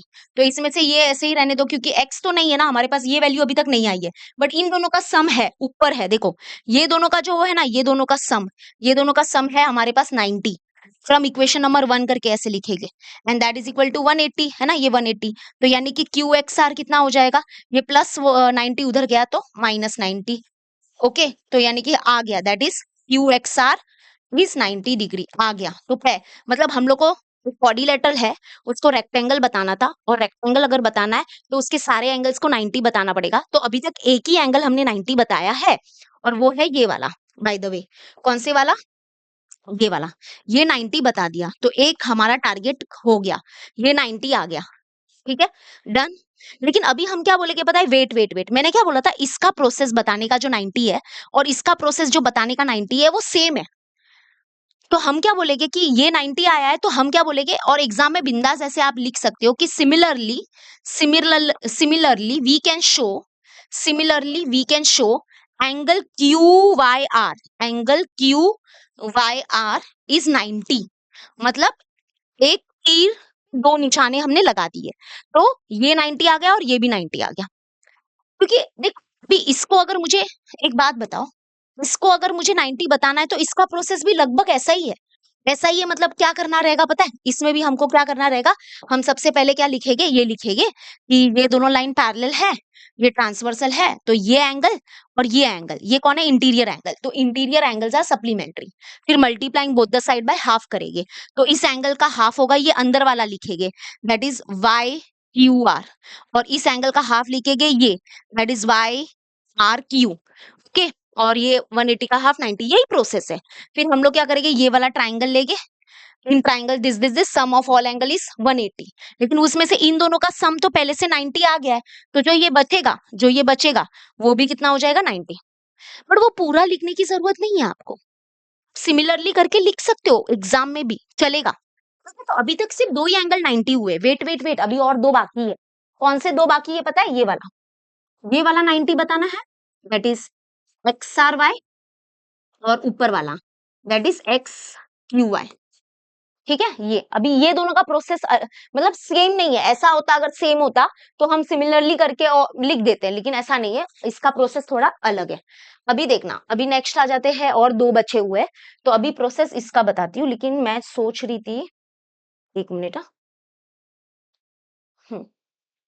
इनको थोड़ा सा मैं छोटा कर देती हूँ, ये प्रोसेस समझाना तुम लोग को 90 वाला। अभी देखना, अभी और दो बचे हुए हैं, तो वो भी हो जाएगा। ये मैं इधर, और मैंने पीछे अच्छे से लिख के रखा है सब, तो टेंशन मत लो। हम्म, अभी आ जाते हैं, इसको इधर कर दे, नहीं नहीं नहीं, हम्म, अभी और दो बचे हुए हैं, तो नाउ भी आ जाते हैं। Now we will do this, अरे यार ये क्या, अभी आ जाते हैं एंड इधर देखते हैं। तो इधर के लिए क्या करेंगे हम, मेरा भी टारगेट है X Y sorry X R Y को 90 बताना। तो उसके लिए वेट, अभी इधर क्या होगा, इधर इंटीरियर एंगल और सप्लीमेंट्री नहीं यूज होगा, इधर यूज होगा linear pair angles are supplementary, क्योंकि ऐसे स्ट्रेट लाइन बनी है और ऐसे सपोज करो ये कोई रे जा रहा है, तो ये एंगल और ये एंगल इसको बोलते हैं इंटीरियर एंगल्स आर सप्लीमेंट्री। तो ये देखो ये रे, ये एक लाइन है और ये ऐसे एक रे, ठीक है। तो ये एंगल और ये एंगल पूरा इसको बोलते हैं linear pair angles are supplementary, ठीक है। तो यहाँ पे होगा एंगल सी आर पी बोलो या सी आर क्यू बोलो, कोई भी बोलो वैसे चलता है, क्यू तक ही लेते हैं। तो C R Q plus Q R D, है ना, ये इधर प्रोसेस चालू हो रहा है अभी, सी आर क्यू। तो यहाँ पे हम लोग लिखेंगे C R Q plus angle Q R D, Q R D is equal to 180 degree, because angles in linear pair are supplementary. I hope आपको समझ में आ गया होगा कौन से एंगल्स लिए, ये सी आर की पी, सी आर क्यू तक, मतलब देखो सी आर क्यू बोलो या सी आर पी बोलो चलेगा, क्यू बोला मैंने, सी आर क्यू और क्यू आर डी, तो ये एंगल प्लस ये एंगल हो गया linear pair angles are supplementary, ठीक है। उसके बाद यहाँ पे भी multiplying both the side by half होगा, तो half of angle C R Q plus half of angle Q R D is equal to half of 180 degree, ठीक है। अभी इसका हाफ करेंगे तो इधर भी सेम बाइसेक्टर निकलेगा। तो यहाँ पे देखना, ये जो सी आर क्यू है ना, यहाँ पे है ना ये रे आर एक्स देखो बाइसेक्टर है, तो ये बाइसेक्टर है, तो ये बाइसेक्टर क्या करेगा, इस पूरे एंगल को 2 इक्वल पार्ट में डिवाइड कर देगा, है ना। तो हम जानबूझ के क्या करेंगे, अंदर वाला लिखेंगे, अंदर वाला। तो यहाँ पे मुझे बताओ सी आर क्यू का हाफ क्या होगा, वो होगा ये अंदर वाला मतलब एक्स आर क्यू, ठीक है। यहाँ पे क्या आएगा एक्स आर क्यू, तो इसके जगह पे आएगा एक्स आर क्यू प्लस इसका हाफ बताओ, ये जो है Q R D, Q R D का हाफ क्या होगा, ये रे है जो बाइसेक्ट कर रहा है, इसे 2 इक्वल पार्ट में डिवाइड कर रहा है, तो इसका होगा क्यू आर वाई, क्या होगा Q R Y is equal to 180 का हाफ हो गया 90, ठीक है। समझ में आ रहा है क्या, late me know in the comment section. एक बार फिर से देख लो मैं क्या बोल रही हूँ, सी आर क्यू का हाफ बताओ, तो इसका दो हाफ है ये और ये, बट मैं बोल रही हूँ अंदर वाला लिखो, यानी कि एक्स आर क्यू ये वाला लिखा, वैसे ही सेम अंदर वाला लिखा, तो वैसे ही यहाँ पे क्यू आर डी का हाफ जो है वो ये देखो ये बाइसेक्टर है, तो इसके दो हाफ है, तो हमने ये अंदर वाला लिखा, that is Q R Y लिखा, क्यू आर वाई, तो ये लिखा, ठीक है। तो हमने सबके दोनों के हाफ लिखे, और दोनों के हाफ क्या लिखे पता है, एक हाफ ये लिखा और एक हाफ ये लिखा, दैट इज एक लिखा ये वाला एक्स आर क्यू और एक लिखा क्यू आर वाई, ओके, ये इज इक्वल टू 90। बट इधर वेट, इधर आपको कोई ट्राइंगल ट्राइंगल नहीं मिलेगा, यहाँ पर है ना खत्म हो गया। ये देखो अगर तुम ये दोनों को ऐड करते हो, जरा डायग्राम में देखो, यहाँ पे डायग्राम में देखो, ये है एक्स आर क्यू और ये है क्यू आर वाई। अगर आप ये दोनों एंगल को जोड़ोगे, देखो मैं इसका डायग्राम बनाती हूँ, ऐसा है कुछ ऐसा, ऐसा एक मिनट, ऐसा और ऐसा, हाँ तो ये है एक्स आर क्यू, ये है एक्स आर क्यू और ये है Q R Y, Q R Y. मुझे एक बात बताओ, तुम लोग ने ना I think angle addition property पढ़ा हुआ है 8th स्टैंडर्ड में, जैसे कि एक एंगल है ये एंगल है ये वाला, और फिर ये एंगल है ये वाला, तो इन दोनों को अगर जोड़ोगे, ये एंगल और ये एंगल को ऐड करोगे, तो ये पूरा बड़ा एंगल मिलेगा, that is X R Y. तो इसके जगह पे हम लिख सकते हैं angle X R Y, that is equal to जो है वो है 90। मतलब हमने ये दो चिंटू मिंटू को ऐड करके बड़ा एंगल बन गया ना, ये प्लस ये चिंटू करेंगे, चिंटू चिंटू ऐड करेंगे तो ये पूरा बड़ा। इस प्रॉपर्टी को बोलते हैं angle addition property, angle addition property. चलो वो तो सब हम रीजन में लिख देंगे, और ये समझा क्या आपको, और ये डायरेक्ट आंसर आ रहा है, मतलब कि ये एंगल और ये एंगल, ये एंगल और ये एंगल को जोड़ोगे तो ये पूरा एंगल मिलेगा, that is X R Y, और ये एंगल ही दैट इज इक्वल टू 90 मिल गया, 90 मिल गया, और वही चाहिए था, देखो एक्स आर वाई 90 चाहिए था, तो यहाँ पे ये एंगल डायरेक्टली 90 आ गया, समझ रहे हो। तो ये प्रोसेस फिर से सुनना, हमने लीनियर पेयर एंगल्स का कॉन्सेप्ट यूज किया, नंबर हमने बोला कि C R Q, angle C R Q और एंगल क्यू आर डी, तो ये एंगल और ये angle that is linear pair angles are supplementary, फिर multiplying both the side by half किया। तो हाफ करने पे मुझे एक बात बताओ, सी आर क्यू का हाफ क्या होगा, एक ये हाफ होगा और ये हाफ होगा, हमने एक बार मुझके अंदर वाला लिखा, that is X R Q लिखा, ये वाला लिखा, ठीक है। वैसे ही अगर आप इस तरफ देखोगे तो इस तरफ क्यू आर डी का हाफ क्या होगा, ये और ये होगा, बट हमने जानबूझ के कौन सा लिखा, ये अंदर वाला लिखा, दैट इज क्या, क्यू आर वाई लिखा, तो क्यू आर वाई लिखा and that is equal to 180 का हाफ 90। भाई बस इन दोनों को मर्ज कर दो, तो ये है एक्स आर क्यू प्लस ये है क्यू आर वाई, तो ये दोनों को ऐड करोगे तो ये पूरा सिंगल एलिमेंट मिलेगा, दैट इज सिंगल एंगल मिलेगा, that is X R Y, X R Y. तो जब आप इस एंगल को X R Q plus Q R Y को इनको ऐड करोगे तो मिलेगा ये पूरा मतलब X R Y, X R Y ये पूरा मिलेगा। ओके तो दैट इज 90, और यही तो चाहिए था, ये क्वाड्रिलेटरल का एंगल है, ये क्वाड्रिलेटरल को 90 दिखाना है ना, मतलब सॉरी 90 नहीं, रेक्टेंगल दिखाना है ना, तो इसके सारे एंगल 90 बताने, ये 90 बता दिया, ये 90 बता दिया, अभी ताजा ताजा ये 90 आ गया। उसके बाद हम लोग ये लिख देंगे, ये process similarly we can show, फिर हम लोग लिखेंगे similarly, similarly we can show, similarly हम क्या दिखा सकते हैं, ये एंगल भी 90 होगा, ये that is X Q Y, angle X Q Y is also 90, तो लो ये भी 90 ये भी 90 आ गया, एक्स क्यू वाई भी 90 आ गया, तो कितने सारे एंगल्स 90 आ गए, एक दो, फिर यहाँ पे ये तीसरा और ये चौथा, और अगर किसी क्वाड्रिलेटरल के सारे एंगल्स 90 है तो वो क्वाड्रिलेटरल हो गया रेक्टेंगल, डन हो गया। अभी ऊपर वाला 90 कैसे सिमिलरली लिखा पता है, क्योंकि ऊपर वाले का प्रोसेस भी एक्चुअली में वही होगा, वो लीनियर पेयर वाले से होगा, कि हम क्या बोलेंगे, ये लाइन स्ट्रेट लाइन है और ये ऐसे उसमें रे है, तो ये एंगल प्लस ये एंगल, ये हो गया लीनियर पेयर एंगल सा सप्लीमेंट्री, फिर multiplying both the side by half, तो इसका हाफ जो होगा वो अंदर वाला और इसका हाफ जो होगा वो अंदर वाला होगा, और जब इन दोनों को ऐड करोगे तो ये पूरा बड़ा वाला एंगल आएगा, तो ये वाला जो मतलब एंगल एडिशन प्रॉपर्टी से ये एंगल 90 आ जाएगा ऐसा। ठीक है, तो ये पूरा प्रोसेस है, आई होप आपको समझ में आ रहा है, नहीं समझ में आ रहा है तो देख लो फिर से करते हैं, मैं आपको आराम आराम से समझाती हूँ, पहले इसका प्रोसेस 90 बताने का, ठीक है, वंस मोर। सबसे पहले line A B and line C D is parallel and P S is transversal, ठीक है, उसके बाद क्या लिखेंगे, ये वाला angle, angle A Q R, ये angle plus angle C R Q, मतलब ये एंगल, तो ये कौन से एंगल है, they are interior angle, interior angle are supplementary, फिर आएगा multiplying both the side by half, तो जब हाफ से मल्टीप्लाई करते हैं ना, तो हाफ से जब मल्टीप्लाई करते हैं ऐसे, तो ये हाफ इससे भी मल्टीप्लाई होता है, ये हाफ इससे भी मल्टीप्लाई होता है, और यहाँ पे भी हाफ से, तो है ना, मैं क्या करती हूँ, एक एक टर्म को हाफ से मल्टीप्लाई करेंगे, इसको भी हाफ से मल्टीप्लाई करेंगे, इसको भी हाफ से मल्टीप्लाई करेंगे, इसको भी हाफ से मल्टीप्लाई करेंगे। अब मुझे बताओ ए क्यू आर का हाफ क्या होगा, ए क्यू आर इधर है, ये इतना बड़ा एंगल है, ठीक है, और ये बाइसेक्टर है, तो इसके ये बाइसेक्टर क्या करता है, ये पूरे एंगल को टू इक्वल पार्ट में डिवाइड कर देता है, तो ये जो एंगल है ए क्यू आर, इसका हाफ क्या होगा, इसके दो हाफ है, एक अंदर ये वाला और ये वाला, तो हम जानबूझ के ये वाला लिखेंगे, that is X Q are अंदर वाला, ठीक है, ये वाला लिखेंगे, दैट इज ये वाला एक्स क्यू आर ये वाला। ओके, फिर हाँ इसके जगह पे हमने लिखा ये हाफ हटा देना, half of C R Q क्या होगा बताओ, ये सी आर क्यू है और ये रे आर एक्स बाइसेक्टर है, तो इसके टू इक्वल, ये रे क्या करता है, इस एंगल को टू इक्वल पार्ट में डिवाइड कर देता है, तो हम जानबूझ के अंदर वाला लिखेंगे, that is X R Q, X R Q, और 180 का हाफ 90, और रीजन में क्या लिखोगे, रीजन में लिखोगे that is ray Q X ray R X are the bisector. आपको पता है ना, रे को उल्टा नहीं लिख सकते, रे को ऐसे नहीं लिख सकते, रे एक्स क्यू नहीं लिख सकते, गलत हो जाएगा, स्टार्टिंग पॉइंट क्या है इसका क्यू, तो क्यू एक्स ही लिखना पड़ेगा, और यहाँ पे क्यू सॉरी आर एक्स लिखना पड़ेगा, तो रे क्या लिखेंगे,